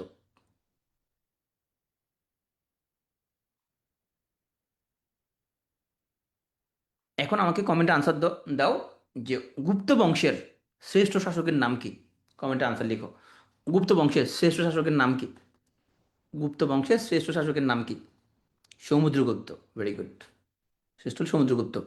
কেন? ওই যে সমতট বাদ দিয়ে মোটামুটি পুরো বাংলা জয় করে ফেলছে। এই যে একটু একটু রিকল করার ট্রাই করবো। হিউয়েন সাং বাড়ি চীনে, উনি আসলে হর্ষবর্ধনের আমলের রাজা। ওনার গ্রন্থের নাম লাগবে না, গ্রন্থের নাম ইন্ডিকাটা লাগবে শুধু এখানের মধ্যে। আচ্ছা, ইবনে বতুতা উনি বাংলা ধন সম্পদ দেখে উনি বলছিলেন এটা হচ্ছে ধন সম্পদে পূর্ণ দোজক। হ্যাঁ, কারণ এখানে প্রাকৃতিক দুর্যোগ অনেক বেশি, সেই জন্য বলছিল। উনি বাংলা সোনারগাঁয়ে আসেন ফখরুদ্দিন মোবারক শাহের আমলে। আমরা মোবারক শাহকে পড়বো সামনে। হ্যাঁ, আর উনি যখন আসেন তখন দিল্লিতে সম্রাট ছিলেন মোহাম্মদ বিন তুগলক। তুগলকটা আমরা সামনে একটু হালকা করে পড়বো। মাহুয়ান এবং গংজেন দুজনের বাড়ি চীনে। তাহলে শাসকদের এখানের মধ্যে আমরা পর্যটকদের পড়ে ফেললাম। মেগাস্তিনিস একজন ভূগোলবিদ, বাড়ি হলো গ্রিসে। চন্দ্রগুপ্ত মৌর্যের আমল আসে, বইয়ের নাম বলি ইন্ডিকা। ফাহিয়ান বাংলা ভ্রমণকারী প্রথম পর্যটক, বাড়ি চীনে, দ্বিতীয় চন্দ্রগুপ্তের আমল আসে। হিউন সাং ওনার বাড়ি চীনে, উনি হর্ষবর্ধনের আমল আসে। আর ইবনে বতুতা ওনার বাড়ি হলো মরক্কো। বাংলা যখন আসে তখন বাংলা শাসকের নাম ছিল ফখরুদ্দিন মোবারক শাহ, আর দিল্লি শাসক ছিল মোহাম্মদ বিন তুগলক। মাহুন এবং গংজেন দুজনের বাড়ি চীনে। গিয়াসুদ্দিন আজম শাহের আমল ওরা এই অঞ্চলে আসে। এখন আমরা একটু ভ্রমণ করি। তো ভ্রমণে বের হওয়ার আগে এখানের মধ্যে আমরা পুরো দেশ ভ্রমণ করব না, আমাদের যেটুকু পরীক্ষার জন্য লাগবে আমরা শুধু ওটুকুই ভ্রমণ করব। আসলে প্রথম আমরা একটু বগুড়া চলে যাই। বগুড়া গিয়ে আমরা বগুড়া থেকে 8 মাইল উত্তরে করতোয়া নদীর তীরে চলে গেলাম। হ্যাঁ, শালবাদ দিবা। আমরা চলে গেলাম মহাস্থানগড়ে, যার পুরো নাম হচ্ছে পুন্ড্র নগর। পুন্ড্র শব্দের অর্থ হলো কুশল, ইক্ষু। হ্যাঁ, তাহলে এই মহাস্থানগড় অবস্থান হচ্ছে বগুড়া থেকে 8 মাইল উত্তরে করতোয়া নদীর তীরে। আবিষ্কারের নাম হলো কানিংহাম। কি কি আছে এখানে? কিছু ভিটা আছে। কি ভিটা? বৈরাগীর ভিটা, গোবিন্দ ভিটা, খোদার পাথরের ভিটা। হ্যাঁ, পরশুরামের ভিটা। হ্যাঁ, একটা মাজার আছে শাহ সুলতান বলখির মাজার। একটা বিহার আছে, নাম হলো ভাসু বিহার। হ্যাঁ, আমরা চলে গেলাম একটু নওগাঁতে। তাহলে বগুড়া আমরা কাজকর্ম শেষ, বগুড়া থেকে দই কিনলাম। দই কিনে আমরা এখন নওগাঁর দিকে চলে গেলাম। নওগাঁতে, নওগাঁর পাহাড়পুরে যে সোমপুর বিহার অবস্থিত, সেটাকে বলা হয় উপমহাদেশের সবচেয়ে বড় বিহার, যেটা ওয়ার্ল্ড হেরিটেজ সাইটে স্বীকৃতি পেয়েছিল 1985 সালে। তাহলে এই পাহাড়পুর এর সোমপুর বিহার এটা হচ্ছে উপমহাদেশের সবচেয়ে বড় বিহার। এ বানাইছিল কে? ধর্মপাল। আমরা একটু আগে ধর্মপালের কথা পড়ছিলাম। আর এটা হচ্ছে পাল যুগের নিদর্শন। এখন তাহলে আমাকে বলো যে পাল বংশের শ্রেষ্ঠ শাসকের নাম কি? পাল বংশের শ্রেষ্ঠ শাসকের নাম কি? ধর্মপাল। এই যে সে এত বড় একটা তোমার বিহার বানাইলো। বিহার মানে হচ্ছে প্রার্থনা স্থল। এখানের মধ্যে তো প্রার্থনা স্থল হইলো, এখানে বৌদ্ধ ভিক্ষু যারা ছিল ওরা এখানে সাধনা করতো, প্রার্থনা করতো, প্লাস এখানে ওরা শিক্ষাদান করতো। লোকজন আসে এখানে গুরুদের কাছ থেকে শিক্ষা অর্জন করতো। তারপরে আমরা এখন আহ নওগাঁ থেকে এখানে আমরা আমটাম খাইলাম, আমরা চলে যাবো এখন কুমিল্লাতে। ওখানে গিয়ে আমরা আগে একটু রসমালাই খেয়ে নিলাম। রসমালাই খেয়ে আমরা যাত্রা শুরু করলাম শালবন বিহারের দিকে। এখানে অবস্থিত আমাদের শালবন বিহার। হ্যাঁ, তাইলে পরীক্ষা আসতে পারে যে তোমার এখানে যে এই শালবন বিহার নির্মাণ করেন কে? শ্রী ভবদেব। তা শ্রী ভবদেবের নাম জানবো এখানের মধ্যে। শালবন বিহার কোথায় অবস্থিত? কুমিল্লায়। আর আমরা যে জায়গাটা আছি, জায়গাটার নাম হলো ময়নামতি, এটা পুরো নাম হচ্ছে রোহিতগিরি। আমরা আরেকটা নাম দেখছিলাম রোহিতগিরি, সেটা কি ছিল? বড় কামতা, তাই না? তাহলে শালবন বিহার এটা অবস্থিত কুমিল্লায়। আমরা যে এলাকাটা গেলাম সে এলাকার নাম হলো ময়নামতি, পুরো নাম হচ্ছে রোহিতগিরি। আর এই শালবন বিহার নির্মাণ করে শ্রী ভবদেব। ময়নামতিতে এখানে কিছু মুরা আছে। কি মুরা? কটিলা মুরা, রূপবান মুরা, ইটাখোলা মুরা, আর কিছু এখানের মধ্যে আমাদের বিহার আছে, আনন্দ বিহার, ভোজ বিহার। এবার চলে যাবো আমরা একটু নরসিংদীতে। নরসিংদীতে অবস্থিত প্রথম ব্রহ্মপুত্র নদীর তীরে নরসিংদীর বেলাব উপজেলায় উয়ারি বটেশ্বর। এই উয়ারি বটেশ্বর ছিল প্রাচীন নদীবন্দর এবং আন্তর্জাতিক বাণিজ্য কেন্দ্র। এখানে পুঁতি তৈরির কারখানা বিকশিত হয়েছিল। তার উয়ারি বটেশ্বর থেকে আমরা পড়লাম এটা কোথাও অবস্থিত? নরসিংদীতে। কি ছিল? এখানে নদীবন্দর ছিল এবং আন্তর্জাতিক বাণিজ্য কেন্দ্র ছিল। এখানে পুঁতি তৈরির কারখানা ছিল। প্রায় 2500 বছর আগে সভ্যতা আবিষ্কার হয়েছে উয়ারি বটেশ্বরে। আসলে বাংলাদেশের সবচেয়ে প্রাচীন বৌদ্ধ বিহার নাম হচ্ছে সীতাকোট বিহার। এক লাইন লাগবে। বাংলাদেশের সবচেয়ে প্রাচীন বৌদ্ধ বিহার নাম হচ্ছে সীতাকোট বিহার। কোথায় অবস্থিত? দিনাজপুরে অবস্থিত। কান্তজির মন্দির, এর আসল নাম হলো কান্তজিউ মন্দির, অবস্থান হচ্ছে দিনাজপুরে। এই বিহারগুলো লাগবে না, আমরা সাইড থেকে রিমুভ করে দিব। তাহলে আমরা একটু গুরুত্বপূর্ণ স্থানগুলো যেগুলো ভ্রমণ করে আসলাম একটু আমরা রিভিউ করি। তাহলে আমরা প্রথমে চলে গেলাম মহাস্থানগড়ে, বগুড়া থেকে 8 মাইল উত্তরে করতোয়া নদীর তীরে। এই মহাস্থানগড়ের বা এখানে যে একটা প্রাচীন নগর ছিল এটা আবিষ্কার করে কানিংহাম। আর এখানে আমরা কিছু ভিটা দেখলাম, বুড়িয়াগির ভিটা, গোবিন্দ ভিটা, খোদার পাথর ভিটা, তার পরশুরামের ভিটা এবং কিছু বিহার দেখলাম, ভাসু বিহার, একটা মাজার দেখলাম, শাহ সুলতান বলকির মাজার। সেখানে পার করে গেলাম, সোমপুর বিহার পাইলাম। সোমপুর বিহার হচ্ছে উপমহাদেশের সবচেয়ে বড় বিহার, বানাইছিল কে? ধর্মপাল। এরপরে এখান থেকে আমরা পার্বত্য থেকে চলে গেলাম কোথায়? আমরা চলে গেলাম কুমিল্লায়। কুমিল্লা আমরা পেলাম শালবন বিহার। এই শালবন বিহারটা নির্মাণ করেন শ্রী ভবদেব। আর যে জায়গাটার নাম হলো ময়নামতি, এটা পুরো নাম হচ্ছে রোহিতগিরি। এরপর আমরা বটেশ্বর আসলাম, এটা নরসিংদীতে অবস্থিত। এখানে নদীবন্দর, আন্তর্জাতিক বাণিজ্য কেন্দ্র অবস্থিত। পুঁতি তৈরির কারখানা ছিল এখানে। তারপর আমরা চলে আসলাম দিনাজপুরে সীতাকোট বিহারে, এটা বাংলাদেশের সবচেয়ে প্রাচীন বৌদ্ধ বিহার। তাহলে শেষ গুরুত্বপূর্ণ স্থাপনাগুলো, কান্তজিউ মন্দির এটা দিনাজপুরে অবস্থিত। এখন আসলে আমরা একটু দিল্লি সুলতানদেরকে পড়বো। এখানে আমি তোমাদের একটা জেনারেল কনসেপ্ট দিই, তাহলে তোমাদের একটু বুঝতে সুবিধা হবে। দেখো, আমরা যদি ভাগ করি যে শাসন, যে তাহলে দিল্লি থেকে এখানের মধ্যে পুরো ভারতবর্ষ শাসন স্থলের কেন্দ্র। এদিক ছিল বাংলা। বাংলা লোক হচ্ছে বিদ্রোহ প্রবণ, তারা কিন্তু দিল্লির কণ্ঠ সবসময় মানবে না। তা এখানে আমরা দেখব যে কিছুদিন বাংলা দিল্লির আন্ডারে থাকে, কিছুদিন থাকে না। যেমন আমরা একটু পরে পড়ব যে দিল্লি সালতানাতের প্রতিষ্ঠাতা কুতুবুদ্দিন আইবেক। তো এই যে কুতুবুদ্দিন আইবেক, সে 1210 সালে মারা যায়। এরপরে তার জামাতা এবং তার দাস ইলতুৎমিশ ক্ষমতায় বসে। তো কুতুবুদ্দিন আইবেক যখন ক্ষমতা ছিল, আমরা পড়বো সামনে, কুতুবুদ্দিন আইবেকের একজন সেনাপতি তার নাম ইখতিয়ারউদ্দিন মোহাম্মদ বিন বখতিয়ার খলজি, তাকে পাঠালো বাংলায়। তখন লক্ষণ সেনকে সে পরাজিত করে এখানের মধ্যে মুসলিম শাসন শুরু হয়। তাইলে এই যে ইখতিয়ারউদ্দিন বখতিয়ার খলজি 1204 সালে এখানে আসলো, তাহলে তুর্কি শাসন শুরু হলো এখানের মধ্যে। তাইলে 1338 পর্যন্ত, 1338 পর্যন্ত বাংলা দিল্লির যে সম্রাট তার কথা মতো পরিচালিত হতো। তার প্রতিনিধিরা এটা চালাইতো, যারা এখানে লোকাল গভর্নর পদমর্যাদা বলতে বা মুখ্যমন্ত্রী বলতে পারি আমরা, হ্যাঁ, তার প্রতিনিধি। 1338 আমরা দেখব যে একজন সুলতান, তার নাম হচ্ছে শাহাদের শাসন শুরু যাবে, তার নাম হচ্ছে ফখরুদ্দিন মোবারক শাহ। এই ফখরুদ্দিন মোবারক শাহ তার পরপর চলে আসবে, সে যদি বেশি দিন পারে নাই, 4 বছর পারছে সে। এরপরে চলে আসবে শামসুদ্দিন ইলিয়াস শাহ। এই ইলিয়াস শাহর লোকজন অনেক বছর বাংলা তারা স্বাধীনভাবে তারা শাসন করতে পারছে। 1338 থেকে মোটামুটি তোমার 1576 পর্যন্ত দিল্লির আন্ডারে কিন্তু ছিল না বাংলা। এখানে যারা শাসন করতো তারা স্বাধীনভাবে শাসন করতো। 1576-এর পরে আবার দিল্লির আন্ডারে চলে গেছে। আকবরের পর থেকে আকবর সেনাপতি মানসিংহ আবার দখল করছে, আবার দিল্লির আন্ডারে চলে গেছে। হ্যাঁ, তাহলে এইভাবে এখানে ক্ষমতার একটা সবসময় এখানে কন্ট্রোলের একটা খেলা চলে। এই জিনিসটা এখনো জারি আছে, তাই না? যেমন বাংলাদেশে তুমি যদি দেখো যে 2009 সাল থেকে মোটামুটি 2024 পর্যন্ত বাংলাদেশ দিল্লির কন্ট্রোলে ছিল। দিল্লি যেমন বলবে এমনি হবে, দিল্লি সরকার এখানে থাকবে, দিল্লির প্রতিনিধিত্ব হবে, দিল্লির সব স্বার্থ এখানে দেখা হবে এখানের মধ্যে। এখন আবার বাংলা মোটামুটি স্বাধীন বলা যায় কিছুটা, দিল্লির প্রভাবমুক্ত কিছুটা বলা যায়। হ্যাঁ, তো যাই হোক, এটা কতদিন থাকবে সেটা হচ্ছে ব্যাপার, যে আমরা যদি মারামারি করতে থাকি নিজেরা, তখন আবার দিল্লির কন্ট্রোলে চলে যাবে। যদি নিজেরা মারামারি করতে থাকি, তাহলে দিল্লির কন্ট্রোলে না যাওয়ার জন্য নিজেরা মারামারি এটা থামাইতে হবে, তাহলে তুমি দিল্লির কন্ট্রোলে তুমি যাবে না। তাহলে চলো আমরা এখন সিকোয়েন্স অনুযায়ী একটু দেখি জিনিসটা। তবে অতটুকুই পড়বে যতটুকু পরীক্ষা লাগবে। তাহলে প্রথম আসো আমরা এখানে ভারতবর্ষে মুসলিম শাসন আসছে কিভাবে।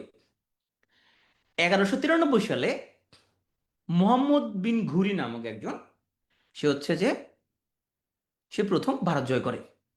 তো এই মোহাম্মদ ঘুরির তার একজন ছিল কৃতদাস, তার নাম কুতুবুদ্দিন আইবেক। সে ছিল খুব দক্ষ সেনাপতি। এই কুতুবুদ্দিন আইবেকরে উনি ভারতের দায়িত্ব বুঝাইয়া উনি ওনার জায়গায় ফিরে যায়, খোরাসানে ফিরে যায়। এই কুতুবুদ্দিন আইবেক সে ছিল একজন দাস। দাস মানে হচ্ছে মামলুক। এই জন্য এই জন্য কুতুবুদ্দিন আইবেককে বলা হয় দাস বংশ বা মামলুক বংশের প্রতিষ্ঠাতা। এবং উনি সমগ্র হিন্দুস্তানের প্রথম সম্রাট। দেখো মোহাম্মদ ঘুরি কিন্তু উনি শাসন করেন না, কিন্তু উনি কিন্তু জয় করে চলে গেছে।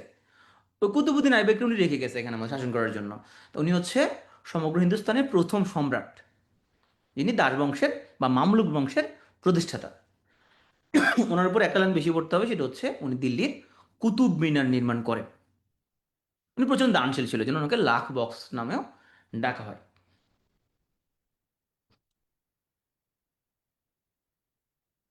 আমরা কিন্তু এখন দিল্লিতে আছি। হ্যাঁ, কুতুবুদ্দিন আইবেক ওনার পরে ওনার একজন কৃতদাস ছিল, তার নাম ছিল ইলতুৎমিশ, এবং সে খুব দক্ষ ছিল। এবং কুতুবুদ্দিন আইবেকের মৃত্যুর পর তার মেয়েকে বিয়ে করে। এই ইলতুৎমিশ সে মুসলমান শাসকদের মধ্যে প্রথম মুদ্রার প্রচলক। দেখো, যে কুতুবুদ্দিন আইবেক কিন্তু বেশি দিন শাসন করতে পারে নাই। হ্যাঁ, সে তারপরেও সে দিল্লি কুতুব মিনার নির্মাণ নির্মাণ করছে, তার যথেষ্ট তার কাজে ছাপড়ে হয়ে গেছে। ইলতুৎমিশ সে অনেকগুলো গুরুত্বপূর্ণ সংস্কার করছে, সবগুলো আমরা পড়বো না এখানের মধ্যে। আমরা শুধু এখানের মধ্যে তার একটা যে জিনিস মনে রাখবো, সেটা হচ্ছে সে মুসলমান শাসকদের মধ্যে প্রথম মুদ্রা প্রচলন করে। আসো আমরা চলে আসবো দিল্লির শ্রেষ্ঠ সুলতান, যার নাম হচ্ছে আলাউদ্দিন খিলজি। ওনাকে বলা হয় ভারতের আলেকজান্ডার। কে বলছিল? ইবনে বতুতা বলছিল। উনি প্রথম একটা জিনিসের দাম কত হবে এবং এখানে সাপ্লাই, এখানে কি বেশি মজুদ রাখতে পারবে না, এই ধরনের নিয়মকানুন উনি চালু করে। তো এই যে প্রজাদের জন্য যে এত কিছু করছে, এবং দিল্লি শাসকদের মধ্যে উনি প্রথম স্থায়ী সেনাবাহিনী গড়ে তোলে। খুব দক্ষ শাসক ছিল। এবং আলাউদ্দিন খিলজির মতো, আলাউদ্দিন খিলজি ফ্রান্স রাজা চতুর্থ সুরির মতো বলছিল আমি রাষ্ট্র, মানে চরম লেভেলে তোমার হচ্ছে এটা অথরিটেরিয়ান শাসন অবশ্য। তা আমাদের বাংলাদেশে একদিন মনে করতো যে উনি রাষ্ট্র, এরকম মনে করতো। দুঃখজনক মনেকে পলা যেতে হয়েছিল। তবে ওনারা অথরিটেরিয়ান শাসন হলে ওনার প্রজাদের স্বার্থ দেখতো। ওনারা দেখতো যে প্রজারা কেমনে ভালো থাকে মোটামুটি। হ্যাঁ, আলাউদ্দিন খলজি তার উনি দিল্লির শ্রেষ্ঠ সুলতান। ওনাকে বলে ভারতের আলেকজান্ডার। দ্রব্যমূল্য বাজার নিয়ন্ত্রণ করে, এবং উনি প্রথম স্থায়ী সেনাবাহিনী গড়ে তোলে। তুমি সব ভুলে গেলেও এক লাইন ভুলবে না, উনি হচ্ছেন দিল্লির শ্রেষ্ঠ সুলতান। এই এক লাইন মনে রাখলে হবে। মোহাম্মদ বিন তুগলক, তোমরা অনেক সময় বাগধারাতে পড়ো যে তুগলকি শাসন। হ্যাঁ, তুগলকি কারবার। তুগলকি কারবার মানে কি? মানে খুব পিকুলিয়ার কোনো কিছু। পিকুলিয়ার কোনো কিছু দেখলে আমরা মনে করি এটা হলো তুগলকি। তো কি পিকুলিয়ার জিনিসপত্র করছে উনি? দিল্লি থেকে রাজধানী দেবগিরিতে নিয়ে গেছে। তো বাংলাদেশে যদি কোনো শাসক যদি বলে যে রাজধানী কালকে থেকে নোয়াখালী, তো ঢাকার বদলে নোয়াখালী হবে রাজধানী, তাহলে সবাই কি বলবে? কি রে, উনি পাগল হয়েছে নাকি? উনি এরকম করে কেন করতেছে? ঢাকা থেকে নোয়াখালী রাজধানী করে ফেলতেছে, পাগল হয়ে গেল নাকি সে? হ্যাঁ, তো তুগলক দিল্লি থেকে রাজধানী নিয়ে গেছে দেবগিরিতে। এবং উনি সোনা এবং রূপার তামার রূপার মুদ্রার পরিবর্তে উনি তামার মুদ্রার প্রচলন করে। তামা তো বেশি অ্যাভেলেবেল, তাহলে কি হলো? জাল মুদ্রার পরিমাণ অনেক বেড়ে গেল, দেশের অর্থনৈতিক অবস্থা খারাপ হয়ে গেল। আর এরকম পিকুলিয়ার কর্মকাণ্ডের জন্য আসছে তুগলকি কাণ্ড, কথাটা ওখান থেকে আসছে। তাই তুগলক সাহেব কি করলো, সোনা রূপার মুদ্রার পরিবর্তে তামা মুদ্রা প্রচলন করছে।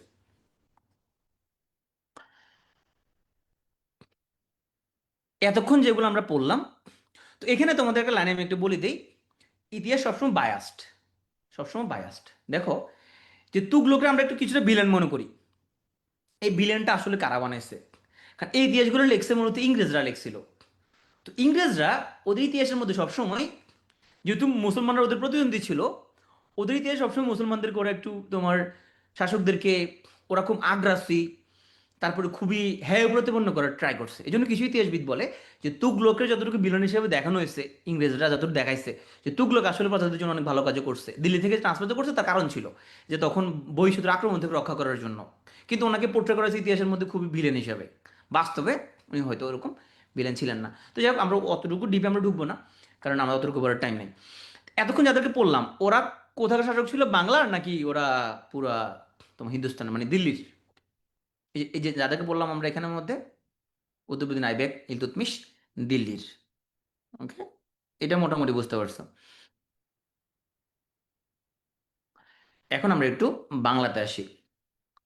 কুতুবুদ্দিন আইবেকের একজন গুরুত্বপূর্ণ একজন সেনাপতি এই ইখতিয়ারউদ্দিন বখতিয়ার খলজি। তুমি যে সবকিছু ভুলে গেল, ওনার নাম কিন্তু ভুলবা না। হ্যাঁ, এত লম্বা নাম তাও তুমি বলতেছো না। ইখতিয়ারউদ্দিন মোহাম্মদ বিন বখতিয়ার খলজি, উনি বাংলার প্রথম মুসলিম শাসক। 1204 সালে উনি লক্ষণ সেনকে পরাজিত করেন। লক্ষণ সেনকে পরাজিত করার পরে উনি হচ্ছে যে নালন্দা, বাংলা এবং আদার্স পার্টগুলো জয় করে উনি এখানের মধ্যে প্রথম তুর্কি শাসন এস্টাবলিশ করে। এটা মোটামুটি 1338 সাল পর্যন্ত ছিল। তবে ওনারা কিন্তু স্বাধীন শাসক না, দিল্লি সুলতানের কথা মতো ওনারা শাসন করতেন এখানে। তো আমরা আরো কয়েকজন সুলতান দেখি একটু। দেখো, একজনকে যখন কোনো কোনো একটা এলাকা শাসন করতে দেওয়া হয়, একটা সময় সে কি করে, সে চিন্তা করে নিজে শাসন করি, আমি ওখানে ওনার কথা শোনার দরকারটা কি। এগুলো করতে গেলে কি হয়, বিদ্রোহ হয়। এই বাংলা অঞ্চলে এই ঘন ঘন বিদ্রোহ হওয়ার জন্য ঐতিহাসিক জিয়াউদ্দিন বারানি উনি বাংলাদেশের নাম দিয়েছিলেন বুলগাকপুর, এর অর্থ হলো বিদ্রোহের নগরী।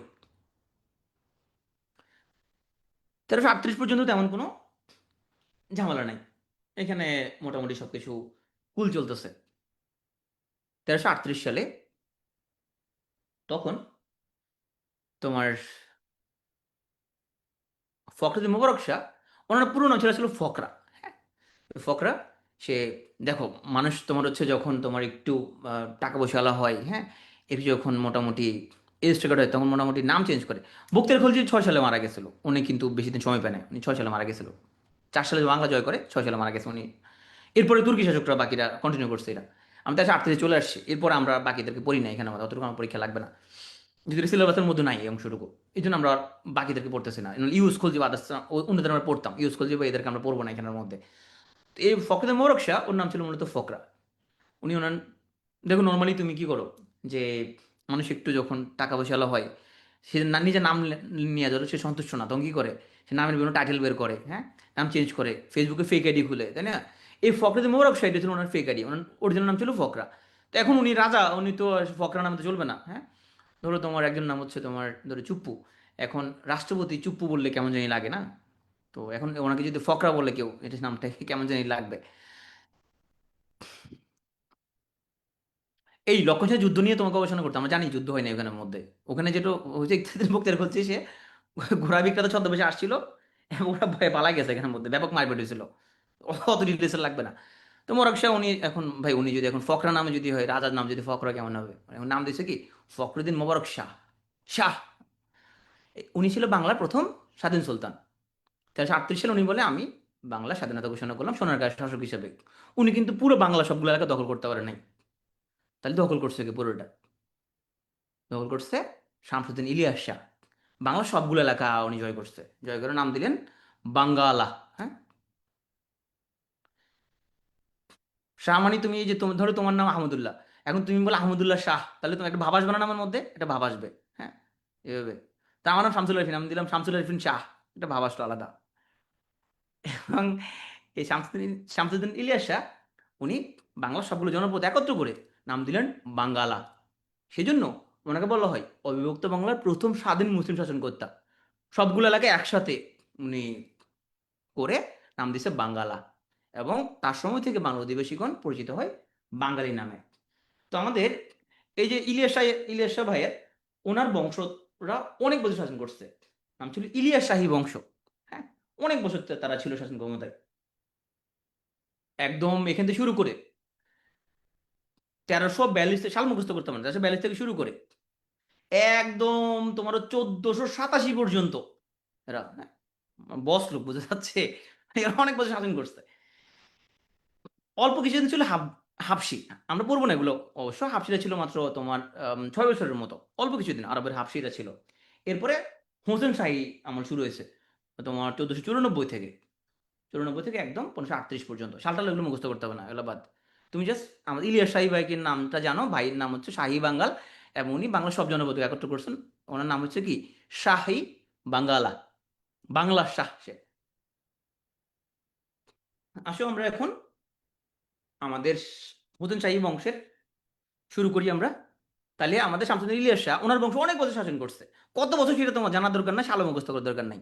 আমরা চলে আসবো হুসেন শাহী বংশ। এই আলাউদ্দিন হোসেন শাহ, উনি সর্বশ্রেষ্ঠ স্বাধীন সুলতান। তো সর্বশ্রেষ্ঠ যেহেতু বলতেছি, নিশ্চয়ই উনি খুব জ্ঞানী গুণী সম্বোধন করতো, হ্যাঁ, সাহিত্যিকদের পৃষ্ঠপোষকতা করতো, নাহলে ওনাকে আমরা কেন সর্বশ্রেষ্ঠ বলবো। এটাকে বলা হয় মুসলমান শাসনের স্বর্ণযুগ। ওনাকে বাংলার আকবরও বলা হয়। এবং উনি ছিলেন অন্য ধর্মের প্রতি প্রচণ্ড রকম সহনশীল। ওনার আমলে শ্রী চৈতন্য বৈষ্ণব ধর্ম প্রচার করে। তাহলে হুসেন শাহর অনেক অবদান আছে। উনি সর্বশ্রেষ্ঠ স্বাধীন সুলতান। উনি জ্ঞানী গুণীদের খুব সমাদর করতো, সাহিত্যিকদের পৃষ্ঠপোষকতা করতো, মুসলমান শাসনের স্বর্ণযুগ, এবং ওনাকে বাংলার আকবর বলা হয়। হুসেন শাহ ভাই যেহেতু সর্বশ্রেষ্ঠ, সে দেখি কি বানাইছে সে, হ্যাঁ, তোমার শ্রেষ্ঠ হওয়ার জন্য সবসময় বড় বড় স্থাপনা বানাইতে হবে। তা আকবর বানাইছে তোমার হচ্ছে যে, আকবর অনেক স্থাপনা বানাইছে, শাহজাহান বানাইছে সে তাজমহল, হুসেন শাহ বানাইছে তোমার এই যে ছোট সোনা মসজিদ, হ্যাঁ, আরো অনেক অনেক স্থাপনা বানাইছে। তো ওগুলো বানাতে গিয়ে বেশি বেশি দুর্নীতি করে ফেলছে, এত দুর্নীতি করে ফেলছে, তো ওই কারণে আবার গালিও খাইতেছে আবার। অনেকে আরো অনেক স্থাপনা বানাইছে, কিন্তু স্থাপনা বানাইতে লাগছে ধরো 10 টাকা, কিন্তু টাকা খরচ করছে তোমার হচ্ছে ধরো তোমার হচ্ছে যে 1000 টাকা। হ্যাঁ, এত বেশি দুর্নীতি করে ফেলছে, ওটার কারণে আমার উদ্দেশ্য ক্ষতিগ্রস্ত হয়েছে। তো স্থাপনা বানালে যে তুমি সেরা হয়ে যাবে ব্যাপারটা এরকম না। স্থাপনা কারণে গালি দিতে পারে মানুষজন তোমার। অনেক অনেক দেশে এরকম করছে।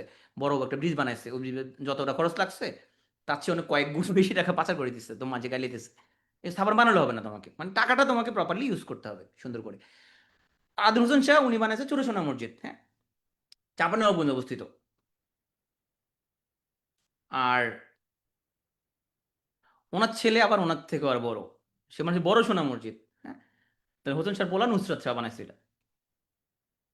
তাহলে আমরা মোটামুটি বাংলার আমরা শাহদের পড়ে ফেলছি।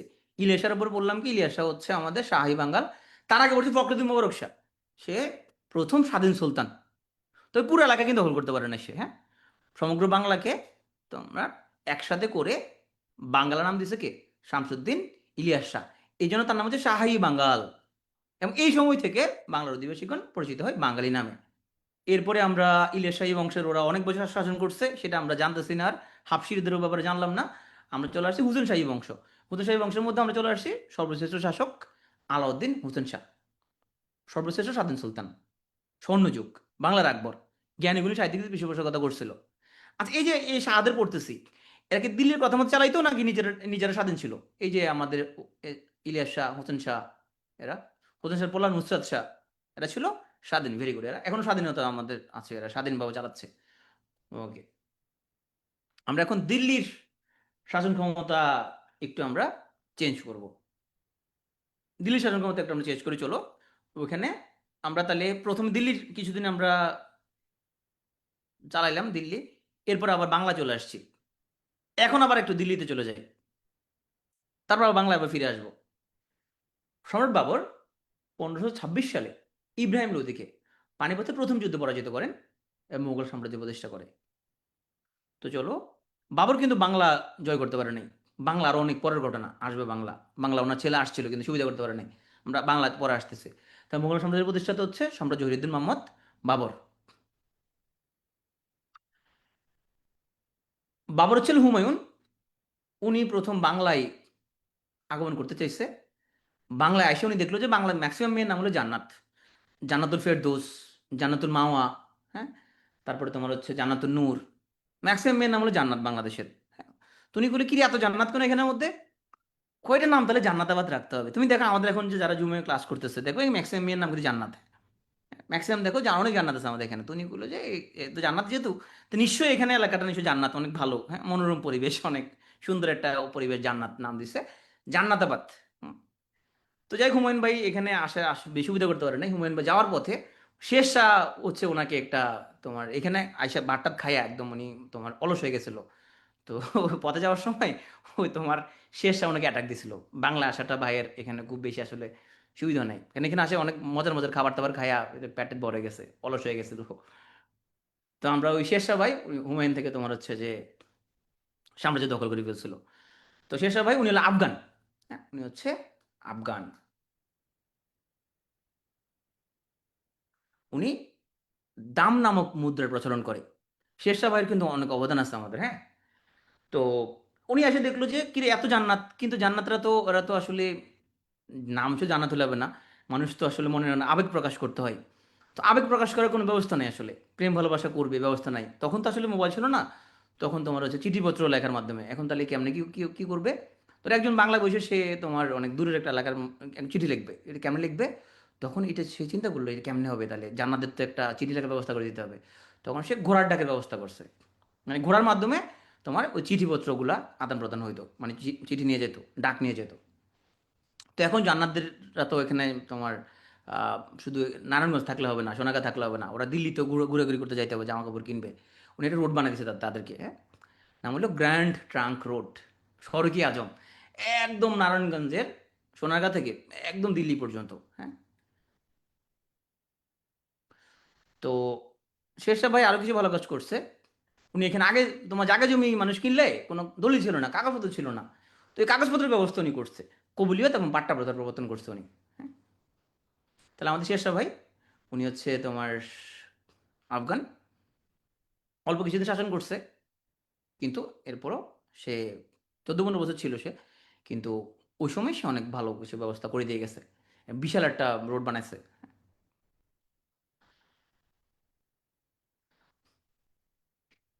এরপরে হুমায়ুন মূলত সে চলে গেছিল নানার বাড়ি, মানে পারস্যে চলে গেছিল। ওখানে যে কান্নাকাটি করছে, পারস্য সম্রাটের কাছে বলছে না না আমার তো এখানে তো আমি বাংলা ছিলাম, খাওয়া দাওয়া করছিলাম, অলসে গেছিলাম, শেষ আমার থেকে দখল করে গেছে দিল্লিটা। তো নানারা ওরা আবার উদ্ধার করে দিয়েছিল। পর হুমায়ুন অবশ্য বেশি দিন বাঁচে না এরপরে আর, সে লাইব্রেরির সিঁড়ি থেকে পড়ে মারা গেছিল। যে হুমায়ুনকে আমরা আর এখানে আনতেছি না, আর হুমায়ুনের ছেলে আকবরের কাছে চলে যায়। তো আকবর যখন এখানে বাংলার শাসন ক্ষমতা নেয়, উনি খুব ছোট মানুষ, নাবালক। পুরো নাম জালালউদ্দিন মোহাম্মদ আকবর। তো উনি পানিপথের দ্বিতীয় যুদ্ধে হিমুকে পরাজিত করে, হ্যাঁ, হিমু আফগান শাসক, হ্যাঁ, সবচেয়ে বেশি শাসন করছে মোগলদের মধ্যে 49 বছর, হ্যাঁ। ওনার প্রধানমন্ত্রীর নাম ছিল আবুল ফজল, অর্থমন্ত্রীর নাম ছিল টোডরমল, আর ওনার সেনাপ্রধানের নাম ছিল মানসিং। এই মানসিং কিন্তু আমরা ওই যে বাংলাকে আমরা মোগলদের আন্ডারে আসতে দেখব, হ্যাঁ। তো আকবরের আমলে মুঘল সাম্রাজ্য সবচেয়ে বেশি বিস্তার লাভ করে, হ্যাঁ। এবং উনি খুব চালাক ছিল। ধরো দেখা গেল, ধরো তুমি হচ্ছে যে সে তুমি বিএনপি করো তুমি, হ্যাঁ। এখন তোমার এলাকায় একজন হচ্ছে আওয়ামী লীগ করে, খুবই তোমার খুব প্রতিপক্ষ।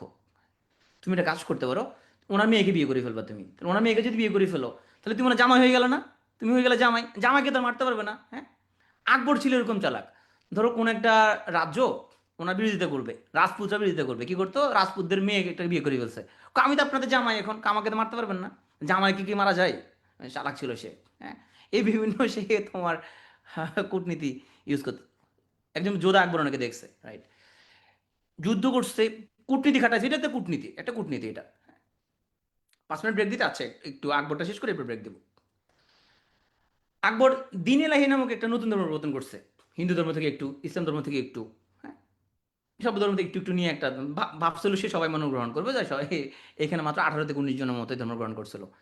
আর উনি অমুসলমানদের দিন এলাহি মানে হচ্ছে সব ধর্ম থেকে একটু একটু একটু করে নিয়ে নতুন একটা ধর্ম বানাইছে, যদিও এটা আসলে খুব একটা এখানে হালে পানি পায় নাই। হুম। অল্প কিছু লোকজন, কেউ বলে 12 জন, কেউ বলে 18 থেকে 19 জন, এর বেশি হবে না। আর অমুসলমানদের উপরে জিজিয়া কর এবং তীর্থকর উনি রহিত করেন। জিজিয়া কর মানে হচ্ছে শাসক যদি মুসলিম শাসক হয়, তখন অমুসলিম যারা ওদেরকে নিরাপত্তা দেওয়ার জন্য এডিশনাল একটা ট্যাক্স, এগুলো জিজিয়া করে। আর তীর্থে যাওয়ার জন্য সেটা হলো তীর্থকর। আকবরের আর কি কি কি অবদান, উনি পহেলা বৈশাখ চালু করে। পয়লা বৈশাখ কেন চালু করে? কারণ বছরের বিভিন্ন সময় বিভিন্ন জন ট্যাক্স দিলে এটা অসুবিধা। তাহলে বছরের একটা নির্দিষ্ট একটা দিনে তো যদি সবাই ট্যাক্স দেয়, এ সরকারের জন্য সুবিধা। উনি পদমর্যাদা প্রথা, মনসবদারি প্রথা চালু করে, টাইটেল সিস্টেম, বাংলা সন এবং বর্ষবন্দি চালু করে। আর ওনার প্রধানমন্ত্রী ছিল আবুল ফজল, সে আইনি আকবরী গ্রন্থ রচনা করে। তো আকবরের যে সভা ছিল সেখানে অনেক জ্ঞানীগুণী ব্যক্তি আসতো। সেই জ্ঞানীগুণী ব্যক্তিদের মধ্যে একজন নাম ছিল তামসেন, খুব ভালো ভালো গান করতো। তাকে বলা হতো বুলবুলি হিন্দ। এবং বীরবলের নাম শুনছো তোমরা? অত্যন্ত জ্ঞানী লোক ছিল বীরবল, অনেক হিউমার ছিল। এই বীরবল ছিল আকবরের দরবারের অন্যতম রত্ন।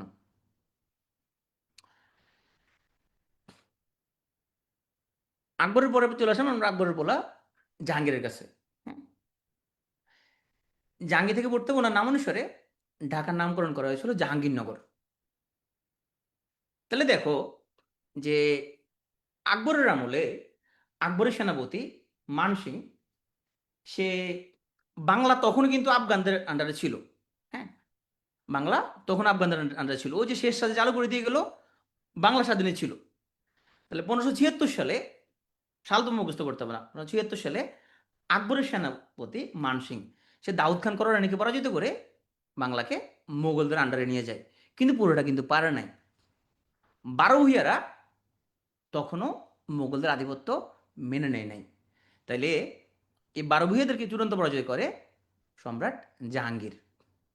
তাহলে পুরো বাংলা জাহাঙ্গীরের আমলে মোগল সাম্রাজ্যের আন্ডারে চলে আসলো। আর এই জাহাঙ্গীর, উনি প্রথম, ওনার আমলে ভারতবর্ষে ইংরেজরা আগমন করে। ইংরেজদেরকে বাণিজ্য কুঠি নির্মাণের অনুমতি দেয় এই জাহাঙ্গীর। তাহলে দেখো, এখন আমরা জাহাঙ্গীরের আমলে আমরা এখন বাংলা কার কন্ট্রোলে চলে গেল? এখন কার কন্ট্রোলে? দিল্লির কন্ট্রোলে চলে গেল। তাহলে নিশ্চয়ই এখানে কোনো স্বাধীন কেউ নাই। তাহলে দিল্লি থেকে গভর্নর পাঠানো হবে। সে গভর্নরের নাম হলো সুবাদার। সুবাদার মানে কি? আকবর প্রদেশগুলোর নাম দিয়েছিল সুবা, ও সুবার যে প্রধান তার নাম হলো সুবাদার। এই জাহাঙ্গীর তার সুবাদার ইসলাম খান, উনি 1610 সালে ঢাকাকে প্রথম রাজধানী করে। বাহ, খুব ভালো একটা কাজ করছে, ঢাকাকে সে রাজধানী করে দিল। আসলে জাহাঙ্গীর পোলা শাহজাহানের কাছে যাই। শাহজাহানকে বলা হয় প্রিন্স অফ বিল্ডার্স। শাহজাহানটা শেষ করি আগে, তাজমহলটা বানাইলই আমরা, এই যে তাজমহলটা বানাই, তারপর একটু ব্রেক, ছোট্ট একটা ব্রেকে যায়। শাহজাহানকে বলা হয় প্রিন্স অফ বিল্ডার্স। উনি আগ্রায় ওনার স্ত্রীর স্মরণে তাজমহল বানান। ওনার স্ত্রীকে উনি খুব ভালোবাসতেন, এত বেশি ভালোবাসতেন, ওনার ভালোবাসার চোটে ওনার 14টা সন্তান হয়। 14তম সন্তান জন্ম দিতে গিয়ে তখন হচ্ছে ওনার স্ত্রী মারা যায়। তো এই জন্য পরে স্ত্রী তোমার আহ, স্মরণে উনি তাজমহল বানান।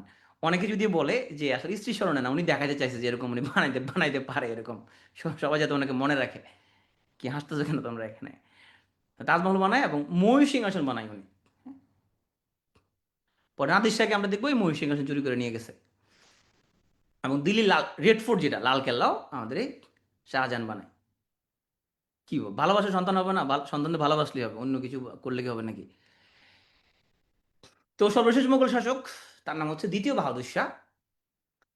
খুব একটা তোমার হচ্ছে দক্ষ শাসক ছিল না, ওরকম সাহসী ছিল না। তো ততদিনে ভারতবর্ষে ইংরেজরা চলে আসছে। আর ইংরেজরা যখন সিপাহী বিদ্রোহ, আমরা যখন পড়বো আগামীকালকে ক্লাসে, ওই সিপাহী বিদ্রোহ কন্ট্রোল করার সময় ওনাকে দায়ী করা হয়। ওনাকে তখন রেঙ্গুন নির্বাসনে পাঠিয়ে দেওয়া হয়। তো মুঘল শাসক দ্বিতীয় বাহাদুর শাহ পড়ার মধ্যে আমরা একটা ছোট্ট ব্রেক নেই। ব্রেকটা হলো আমাদের 5 মিনিটের ব্রেক। আমরা 10টা 45-এ ফিরবো। এর মধ্যে তোমরা হচ্ছে চাটা খাইতে পারো, বিস্কুট খাইতে পারো, হ্যাঁ, কিছু একটা খাও।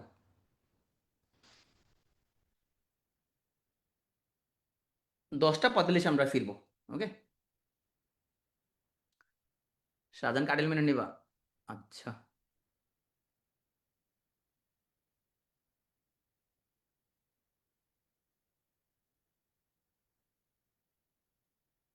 ঠিক আছে, 10টা 45-এ ফিরবো আমরা, হ্যাঁ। ওকে।